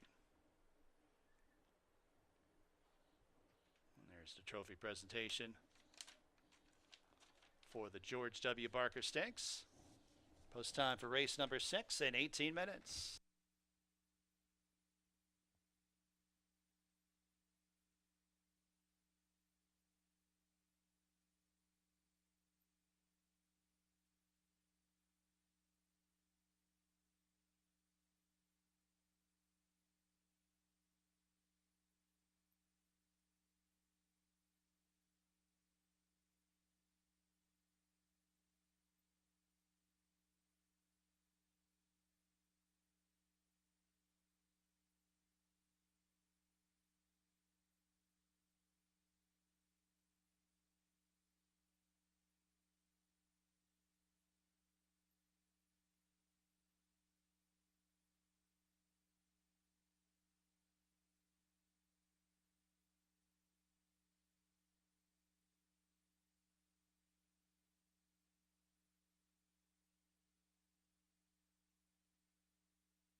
All right, we're in the paddock for race number 6 as Tim Murphy shocks the world with Tacony Road.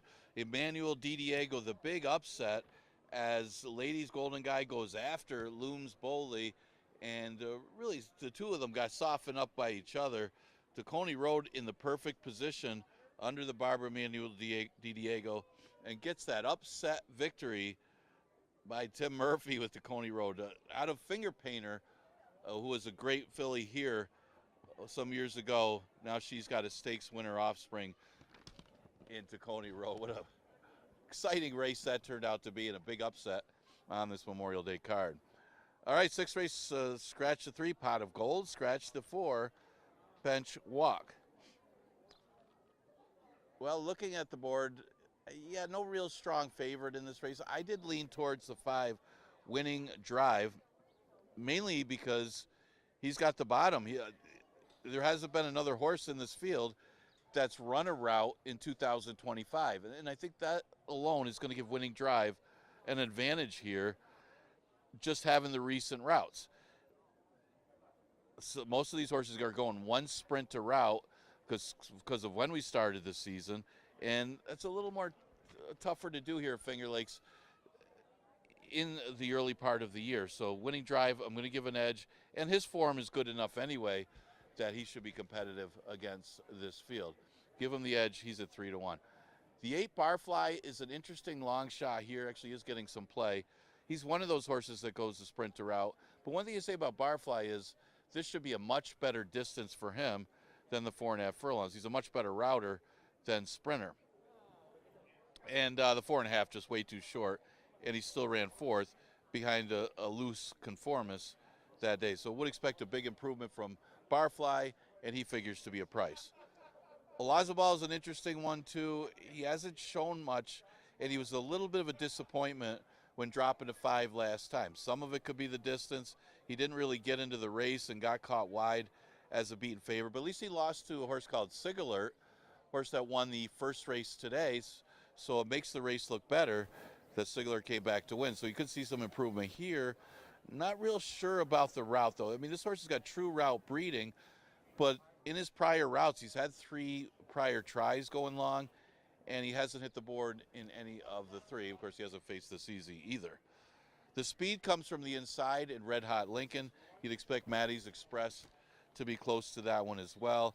So the other horse I thought that might be able to sit and pounce to get in the number would be the 6 Interstate. Interstate has been with a lot of different trainers here, at least now with Nerco Huertas. Waived the claim last time, but this is another one. The distance should be much more suiting for this horse's chances and can make it into the number. Exacta Tri Super Daily Double in the late pick 4 starts with the 6. Again, we scratch the 3 and the 4.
On the track, race 6, Finger Lakes. Here's your field. Number 1 is Hot Rod Lincoln and Juan Diaz.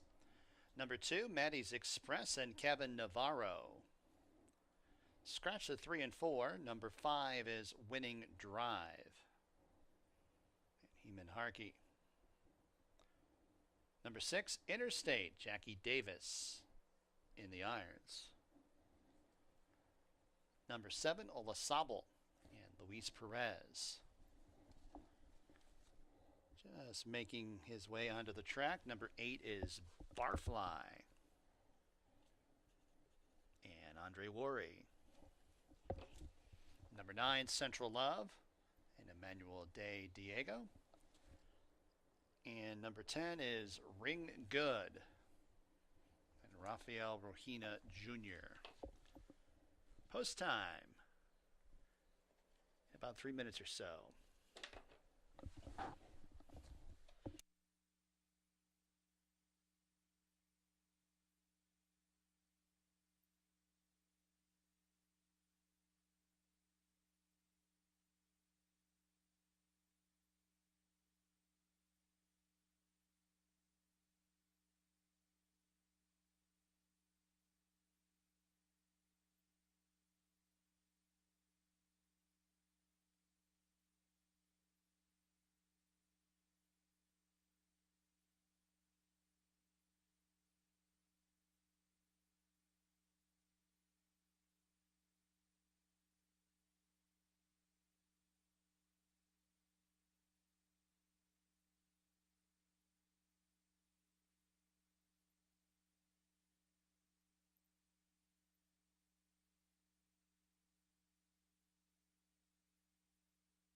approaching the starting gate.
And the horses have reached the starting gate for race 6 from Finger Lakes.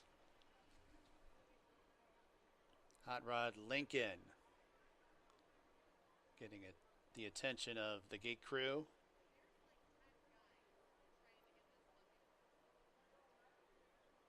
To get him to go into stall number 1. Juan Diaz will climb aboard once in the gate, and that's been accomplished. Got a field of 8 to go, a mile and 40 yards, 9 to 5 on number 5, Winning Drive. 3 to 1, number 2, Maddie's Express. 7 to 2 on number 7, Olasable.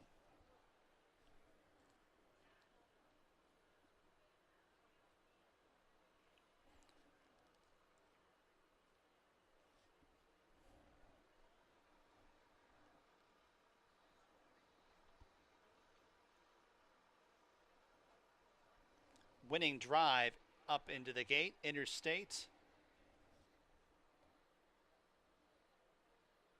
Then Olasable.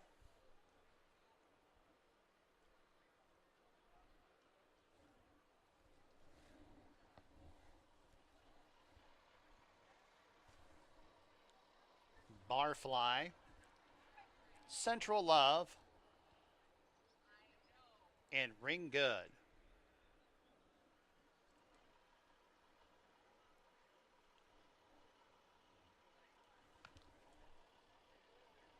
And they're all in the gate.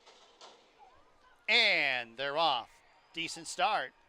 Olasable and Barfly, these two peel out for the front end. Hot Rod Lincoln's up the inside trying to get to the front end. And these three across the track early on. And then it's Maddie's Express, who's to the inside of Central Love, 4th and 5th. A couple more lengths back to Winning Drive towards the inside, about 8 lengths off the lead and about a neck in front of Interstate, and a space of 5 lengths to Ring Good, who's at the back of the pack as they switch on to the Finger Lakes backstretch. Hot Rod Lincoln calling the shots in the front end. The lead's about 3 lengths. Olasable in chase mode in second. Third place is Barfly, then a half length back to Maddie's Express, who's towards the inside in 4th. Winning Drive improving in 5th and about 8 lengths off of the lead. And then it's Interstate, who's to the inside of Central Love, and a gap of 5 lengths to Ring Good, who trails the field. The half in a lively 47 2/5 as they make the entry into the far turn. Hot Rod Lincoln continues to lead. The lead's about 3 lengths over Olasable in second. Maddie's Express towards the inside in third. Winning Drive in contention in 4th. Winning Drive 3 wide, 2.5 lengths off the lead, and Winning Drive making a strong bid for the front end as they caught up with Hot Rod Lincoln. Winning Drive is 4 wide. Olasable's in between horses. Maddie's Express is at the fence. Then it's Hot Rod Lincoln in 4th as they got 3/16 to go. Olasable set down for the drive. Has a lead by 2 lengths. Winning Drive attempts to re-rally on the outside second. Maddie's Express in third. 16th to go. Olasable, the lead's a length. Winning Drive's on the outside. Olasable, Winning Drive. Here's the finish. Olasable over Winning Drive than it was Maddie's Express and Hot Rod Lincoln.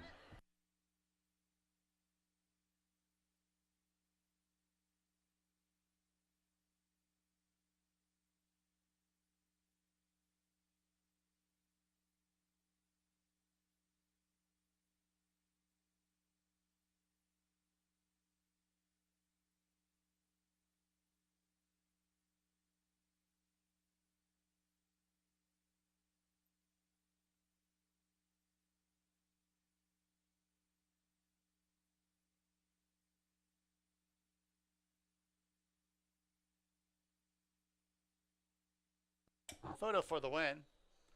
Mile 40 yards, 143.97.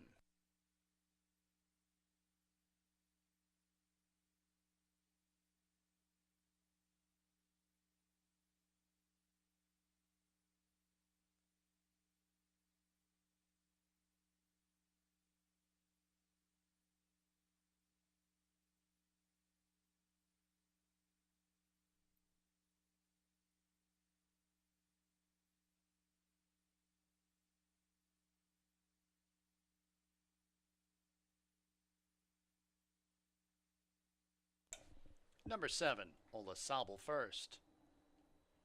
Second, number 5, Winning Drive. Third, number 2, Maddie's Express. Fourth, number 1, Hot Rod Lincoln. 7-5-2-1.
All right, thank you.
All right, coming up on race number 7, and due to a kind of an erratic trip from Winning Drive, looked like was going to win the race. So Lazabal was able to hold on and get the win under Louis Perez. Another win for him.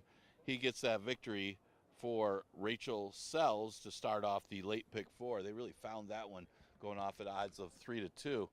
7th race is a maiden event for fillies and mares. This one goes a mile. So if you're new to the track, you're going to get a nice view of the start of this one because they'll be starting right at the finish line out here. Start off with the 5, a little bit of a price horse in here. Tempers Tada, who does show a bullet work at Saratoga after the last race in New York. Actually took a little money there, at odds of 9-1 in a decent sized field, and broke poorly and was never in it. This is a nicely bred horse, cost $120,000 as a yearling after initially selling for $40,000 as a weanling. Very well bred, as mentioned, out of a dam by Touch Gold. Now, both wins for that dam were going shorter, but the route breeding is there. Actually does have a half, Gold Magila, who was stakes place in a route. So it's there, and Tempers Tada could wake up here at a little bit of a price. You're looking for a little value. This one's at odds of 5-1 in a very questionable field. Now, the logical horse is the 2, Sky Runner, possible speed. And I say logical because she's got the recent routes, and that's going to be very much a advantage for her. You look at this, she chased a 46 and change on April 3rd, and maybe the reason for her undoing, she faded. And then last race faded right out on the turf. Maybe didn't like that service, which is a surprise because she does have some good turf breeding on the dam side. Plus, Freuds aren't that bad on the turf, but the dam side definitely has that turf breeding. So you forgive the last effort, and she could possibly get the front end in here. She's a strong player. She's at odds of 3-1. The 1 horse is Silent Sandy. She did try going long. It was in the slop, and she was nowhere to be found. You need a telescope to find her that day. And she cut back a distance last time in her first start as a 3-year-old and actually ran pretty well. She finished 4th in that race against the 30,000 maiden claimers in New York. This maiden race came up relatively soft, and she does have some route breeding, so she'll try another mile race, and maybe against this competition, she'll be a little closer. Can't be much further. Secord's another one that's been running and been running long, and that should be an advantage for her. She ran second to a next style winner when she was at Tampa, although a distant second. She wasn't that far badly beaten against maiden claimers, so it wouldn't be a big surprise in here. This is an Ontario bred running against mostly New York breds in this race. Exacta Tri Super Daily Double and Pick 3 starts in race number 7. Got about 5 minutes to post.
Horses coming out of the track, race number 7 from Finger Lakes. Let's meet the field. Number 1 is Silent Sandy and Michael DeVello Jr.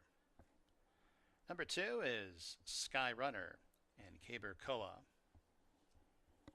Number 3, Only La Dus and Nazario Alvarado, the jockey change. Number 4, Lilith Moon and Heman Harkey. Number 5 is Tempers Tada, Andre Warrior Board. Number 6, Malibu's Dynamite and John Barrios. Number 7 is Secord, Christian Navarro. And number 8 is Divorced, of Course, and Emmanuel de Diego. Post time in just a few minutes.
Approaching the gate.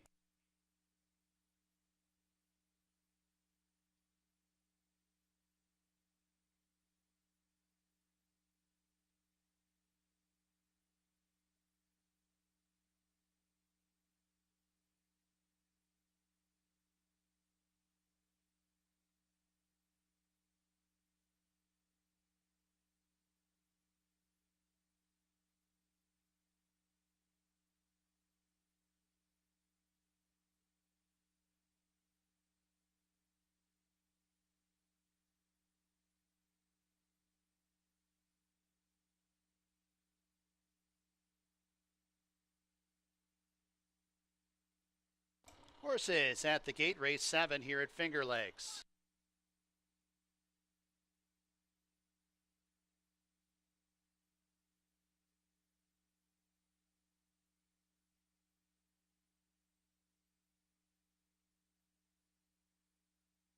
Silent Sandy to the inside stall. Now Sky Runner.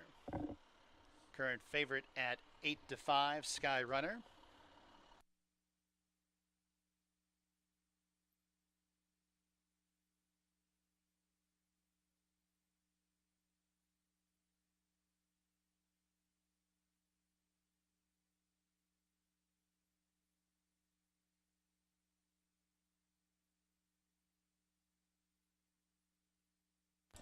Lilith Moon, Tempers Tada, Malibu's Dynamite, then Secord and Divorced of Course.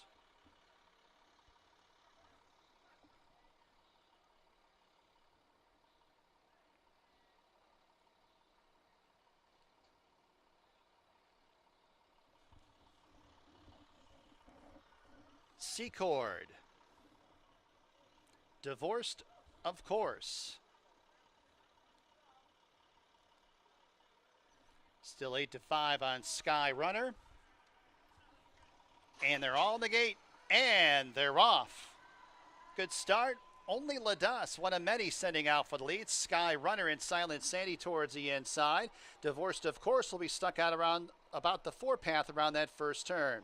And then it's Lilith's Moon is tucked in 5th. Then it's Secord mid-pack in 6th. Tempers Sadaz in second last. And a length back to Malibu's Dynamite, who's at the back of the pack as they turn onto the backstretch momentarily. 6 furlongs to go.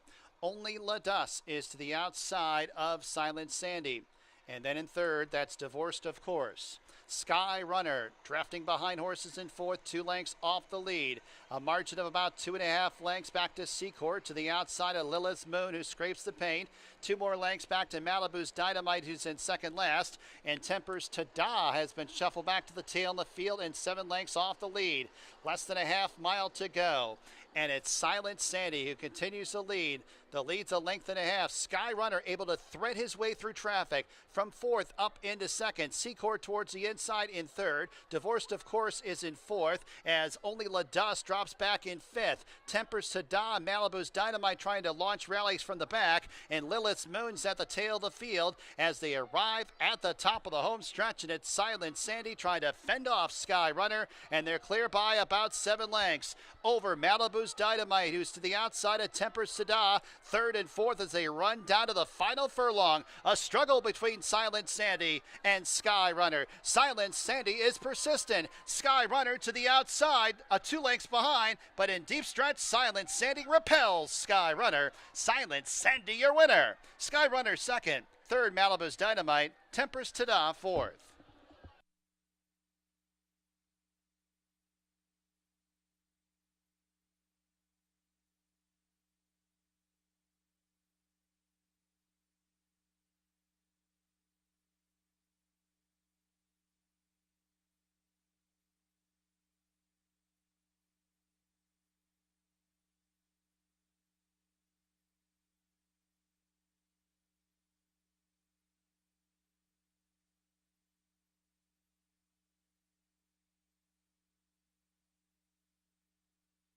One, 2, 6, 5. Number 1, Silent Sandy first. Mile 142.66.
Race 7 official. Silent Sandy pays $10 to win.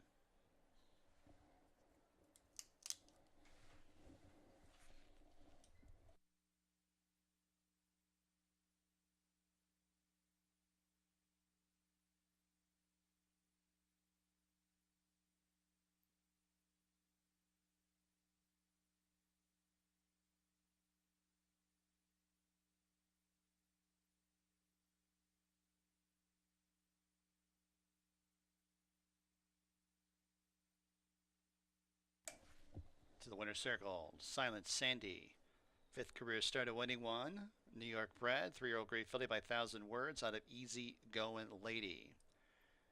James Aquilano. Owner trainer, Michael Davila Jr., the winning jockey. Margarito Martinez bred, Silent Sandy. Double, $35.80. Exacted, $28.80. 50-cent try, $13.75. Dime super, $12.72.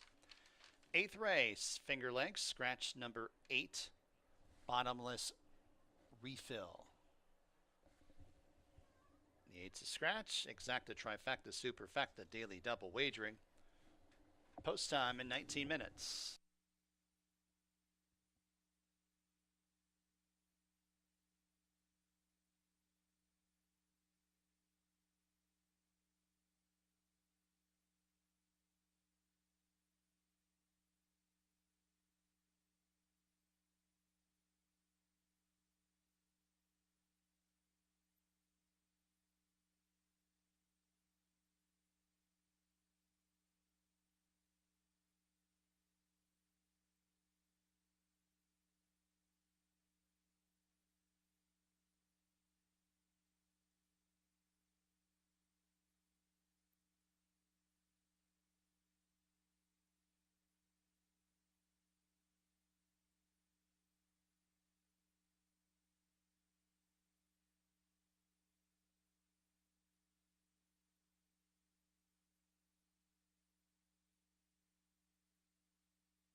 Coming up on race number 8, and Silent Sandy kind of got away a little bit with those fractions. The Sky Runner set off a little too much off of that one and couldn't get by her late, as Michael LaVille doing a good job of raiding Silent Sandy and finishing strong. Gets the victory for Jim Aquilano to take race number 7.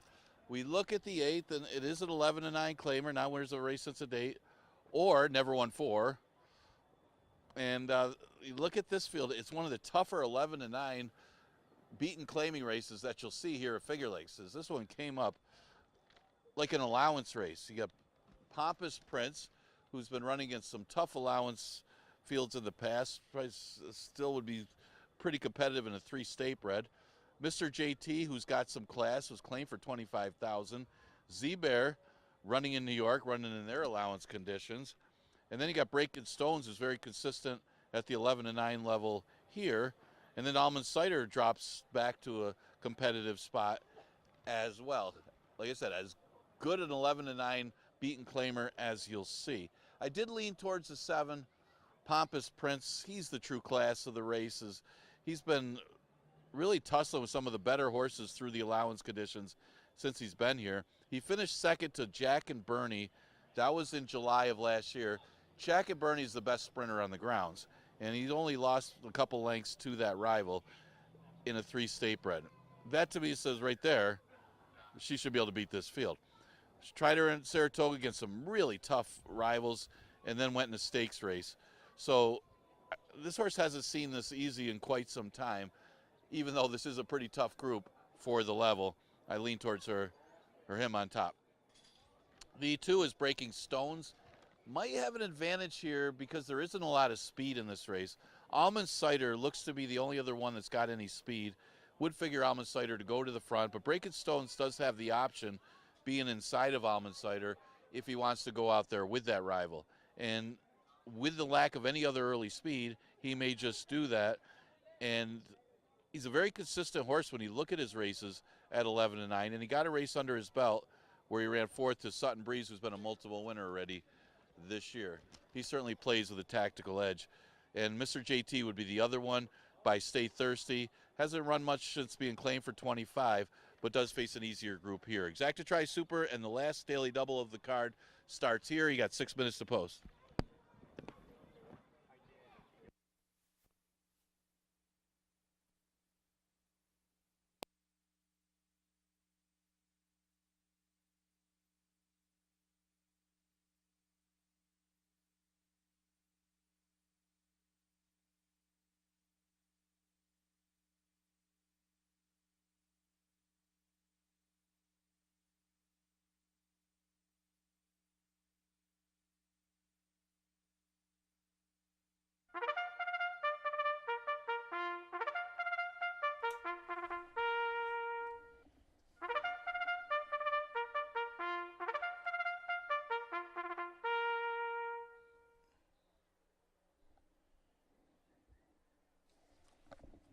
Horses coming on the track for race number 8 from Finger Lakes.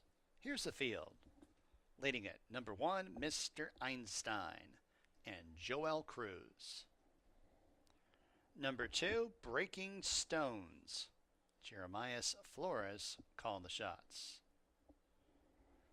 Number 3, Almond Cider and Stephen Frett partners up. Number 4, Max Foster, Kevin Navarro. Number 5 is Z-Bear and Heeman Harkey. Number 6, Mr. JT, Jackie Davis. And number 7, Pompous Prince, Kabar Koa aboard. Scratch the 8. Post time in about 4 minutes.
Post time in a couple minutes.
Horses are approaching the starting gate at Finger Lakes.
And the horses have arrived at the starting gate for race 8 from Finger Lakes. Field of 7 to go 3/4 of a mile. Wide open betting board. Favorite at 5-2, number 5, Z-Bear. 3-1 on number 2, Breaking Stones, and number 7, Pompous Prince.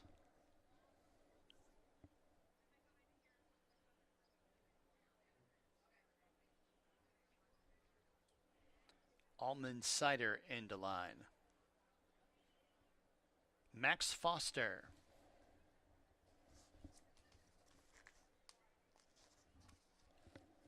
Z-Bear. Mr. JT. And Pompous Prince.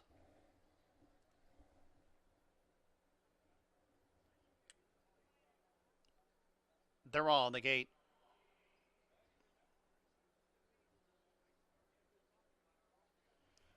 And they're off. Pompous Prince wins the break, but really doesn't want the lead. Max Foster does.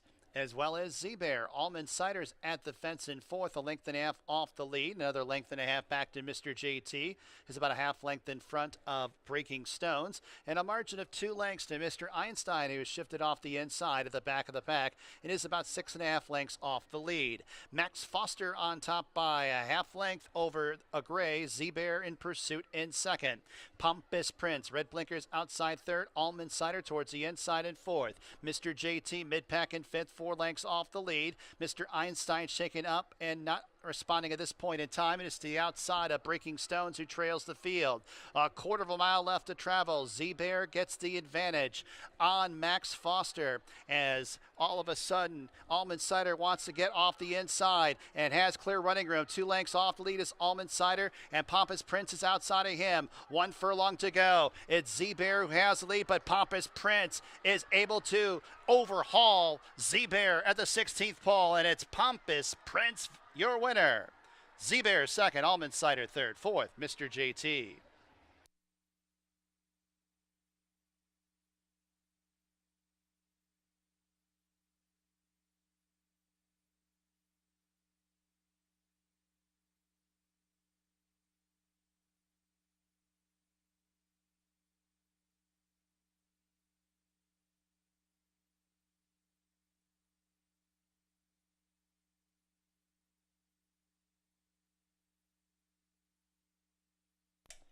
Seven, 5, and a photo for third. Number 7, Pompous Prince first. Bet down to 3-5.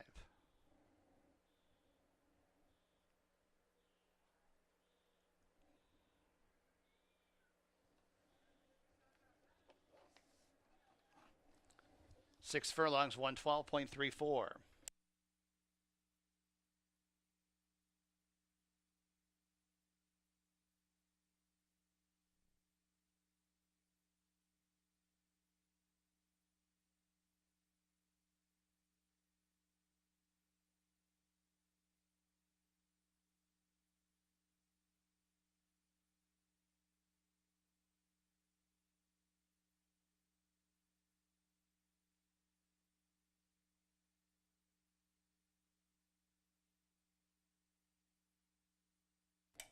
Third, number 3, Almond Cider. Fourth, number 6, Mr. JT.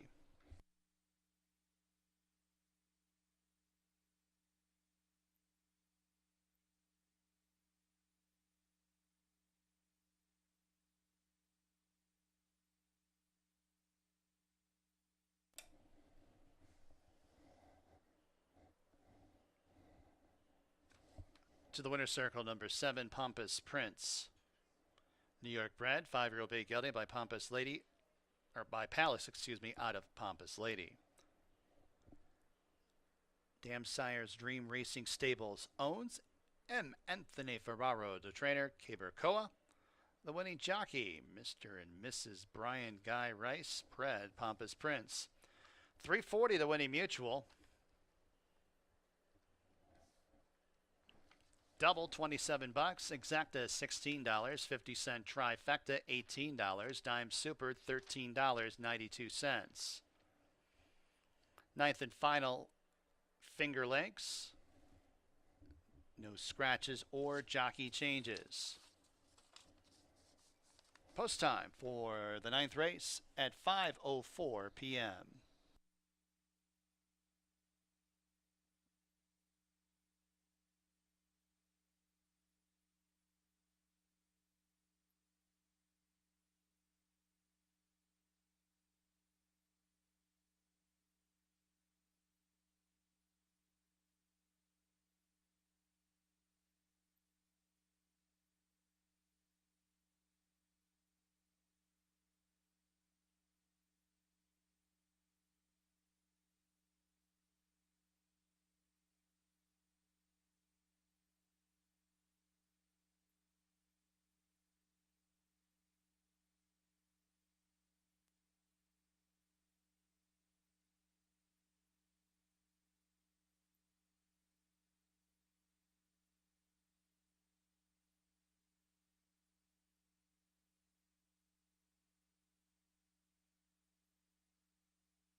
Number 7, Pampas Prince was claimed. New owner trainer David Rivera.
All right, getting ready to conclude this Memorial Day card. Hope everybody enjoyed their day. A nice crowd, and couldn't have asked for better weather here in Western New York for our Memorial Day festivities.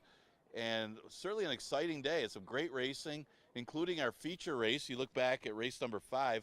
That was the George Barker Stakes, the 40th running, and man, it resulted in an upset. Congratulations to the connections of Tacony Road. Tim Murphy, own and train. Emmanuel Di Diego able to guide that one to victory, taking advantage of a duel between the two favorites, Looms Boldly and Ladies Golden Guy. That happens as Tacony Road. Certainly well bred. I mean, her mother, or his mother, finger painter, ran here, and she was a very nice racehorse during her career.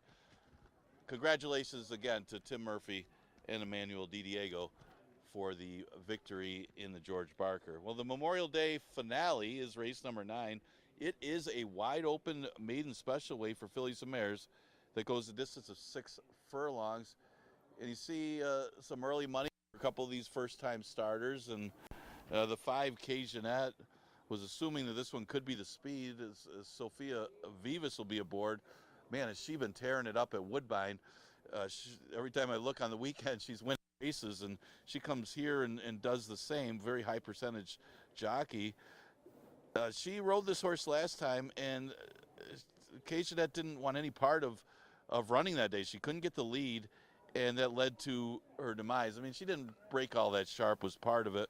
But the horse that won World Bank was coming out of a very quick race to begin with, won by Mamba Gigi, one of the fastest races of the season. Now, Jeanette's had a lot of chances, but looks like she's going to get the lead on these rivals and maybe a chance to finally get through the maiden condition.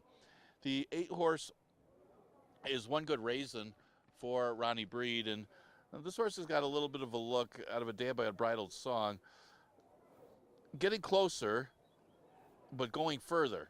So actually going a lot shorter today, going the distance that she ran in her debut when she caught slop. But she's been going a mile, 7 furlongs. You know, fitness should not be an issue with this horse. And, you know, comes out of a tougher race. The horse that won came back to win out of that race. That was her first time adding blinkers. So you'll see maybe a little more run from One Good Raisin. It gets a little bit easier races. This maiden special weight didn't come up that tough. You got 2 for the price of 1 with the entry. Dharma's had her chances.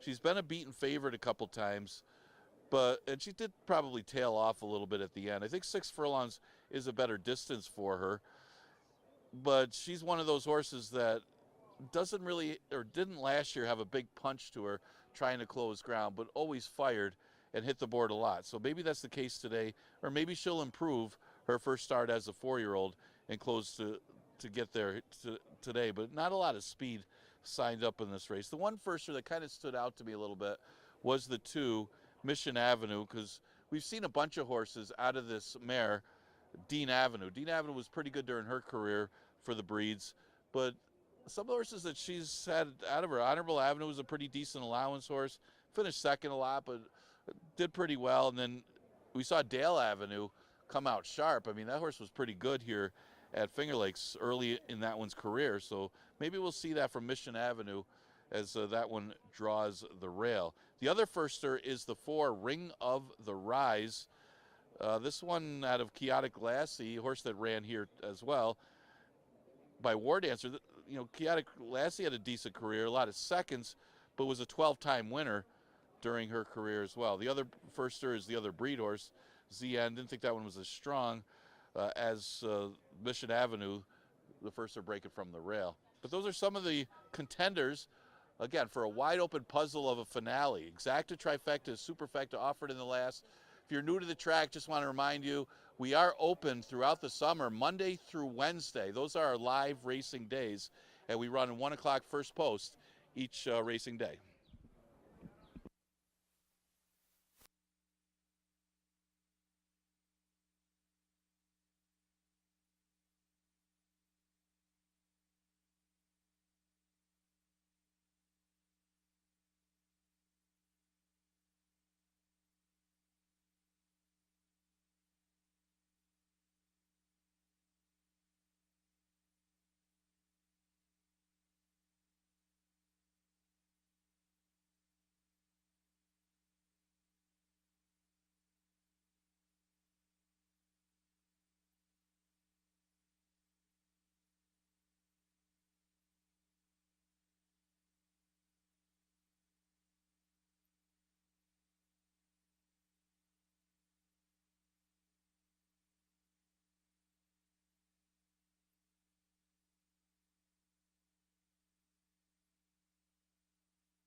Horses coming on the track for the ninth and final from Finger Lakes.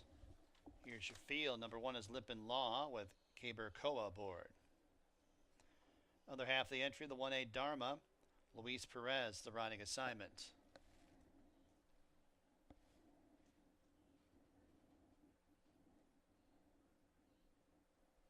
Two broke off on the turn. Number 3 is Flying Destiny and Jackie Davis. Number 4, Ring of the Rise, Nazario Alvarado. Number 5 is Cajunette and Sofia Vives. Number 6, Yearning, Kevin Navarro. Number 7 is Z End and Stephen Frett. Number 8, One Good Rayson and Michael Davila Jr. And number 9 is Court Net. Should be on the track momentarily.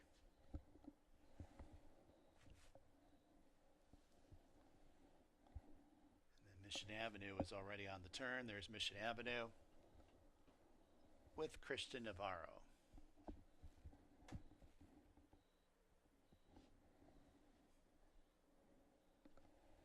Post time in a few minutes.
Approaching the gate.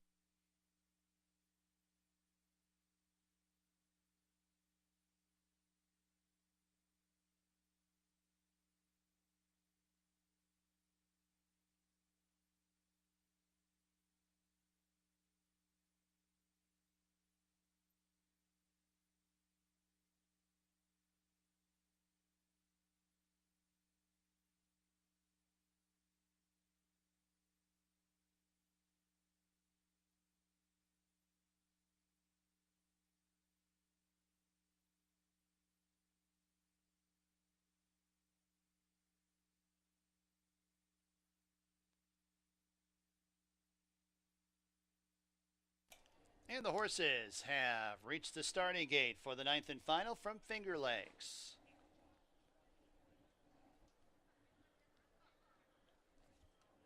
Got a field of 10 fillies and mares. Maidens going 3/4 of a mile. Even money on number 5, Cajunette.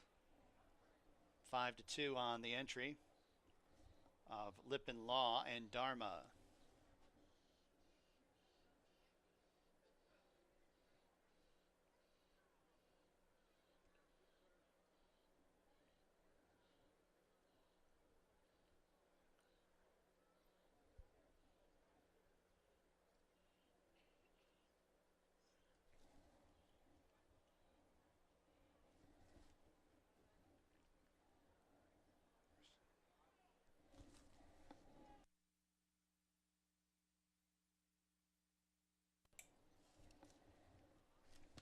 Loading up. Yearning.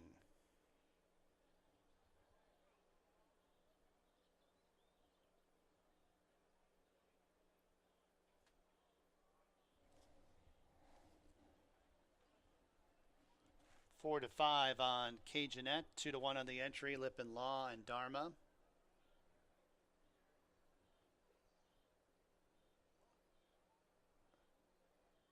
Riders off Ring of the Rise.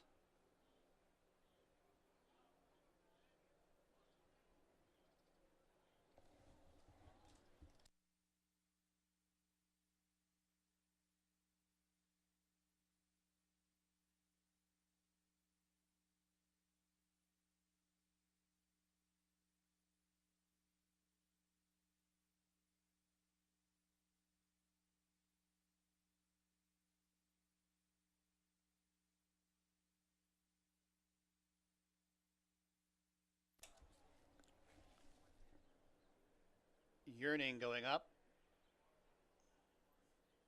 Backs off.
Got a late scratch. Scratch number 2, Mission Avenue.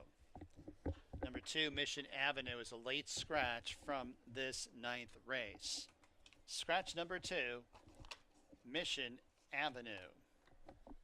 To be a short delay.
Loading up once again for the ninth and final. Late scratch of the 2, Mission Avenue. Field of 9 fillies and mares, 8 betting interests.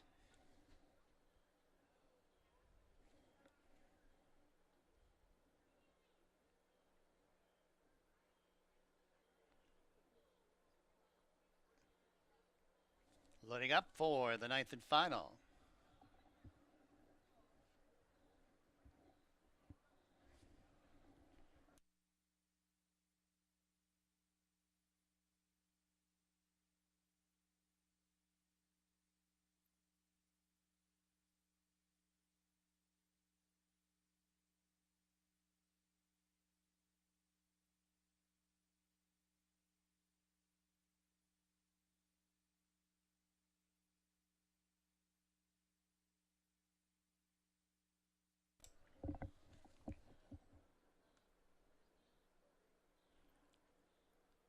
ZN goes in. One Good Race On and Court Necht.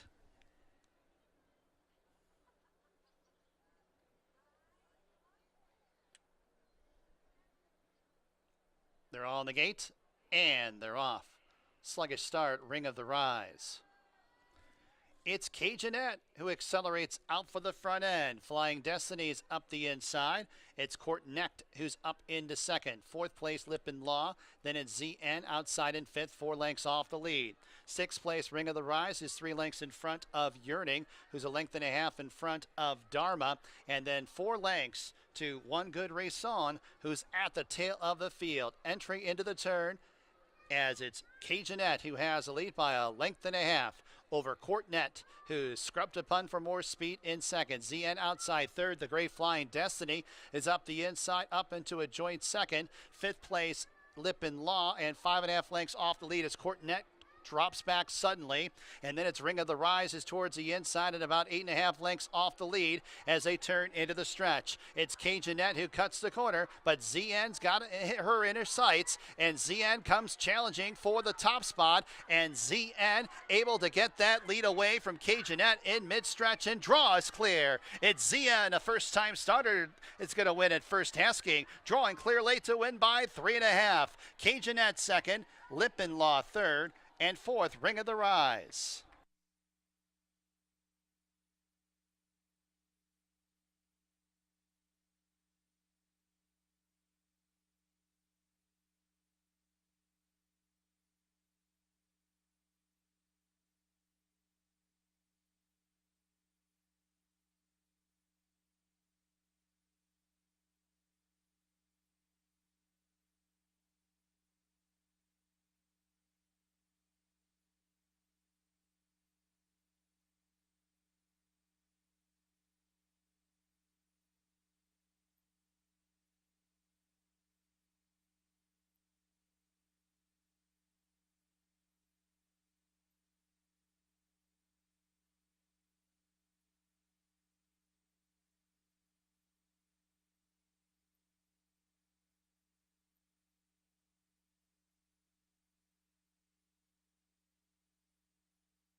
Number 7, ZN first.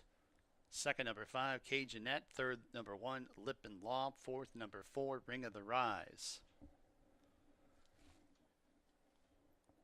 6 furlongs, 113.48.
Ninth race officials, ZN pays $64.50 to win. Back to the winner's circle.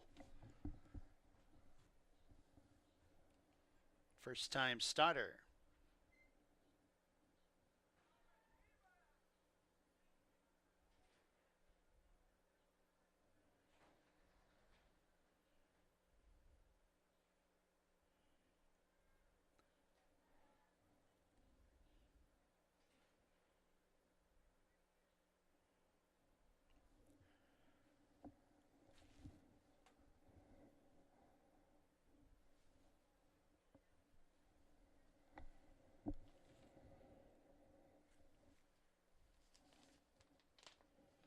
You are reminded there was late scratch in the ninth race of the 2 Mission Avenue. Official winner number 7, Z-End.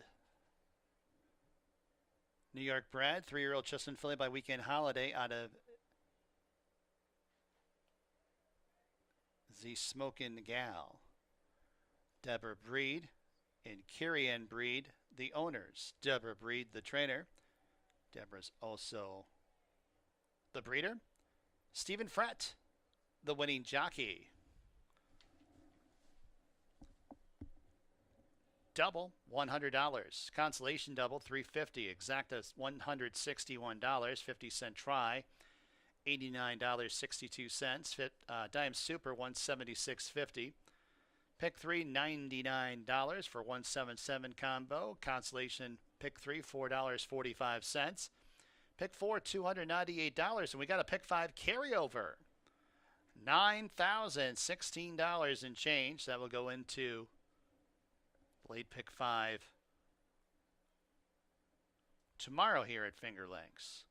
Ninth race, last live race here at Finger Lakes on Monday. As I mentioned, next live racing date tomorrow, Tuesday. First post at 1 p.m. From high atop the roof here at Finger Lakes Gaming and Racetrack, this is your track announcer, Bill Downs, signing off. Have a wonderful evening.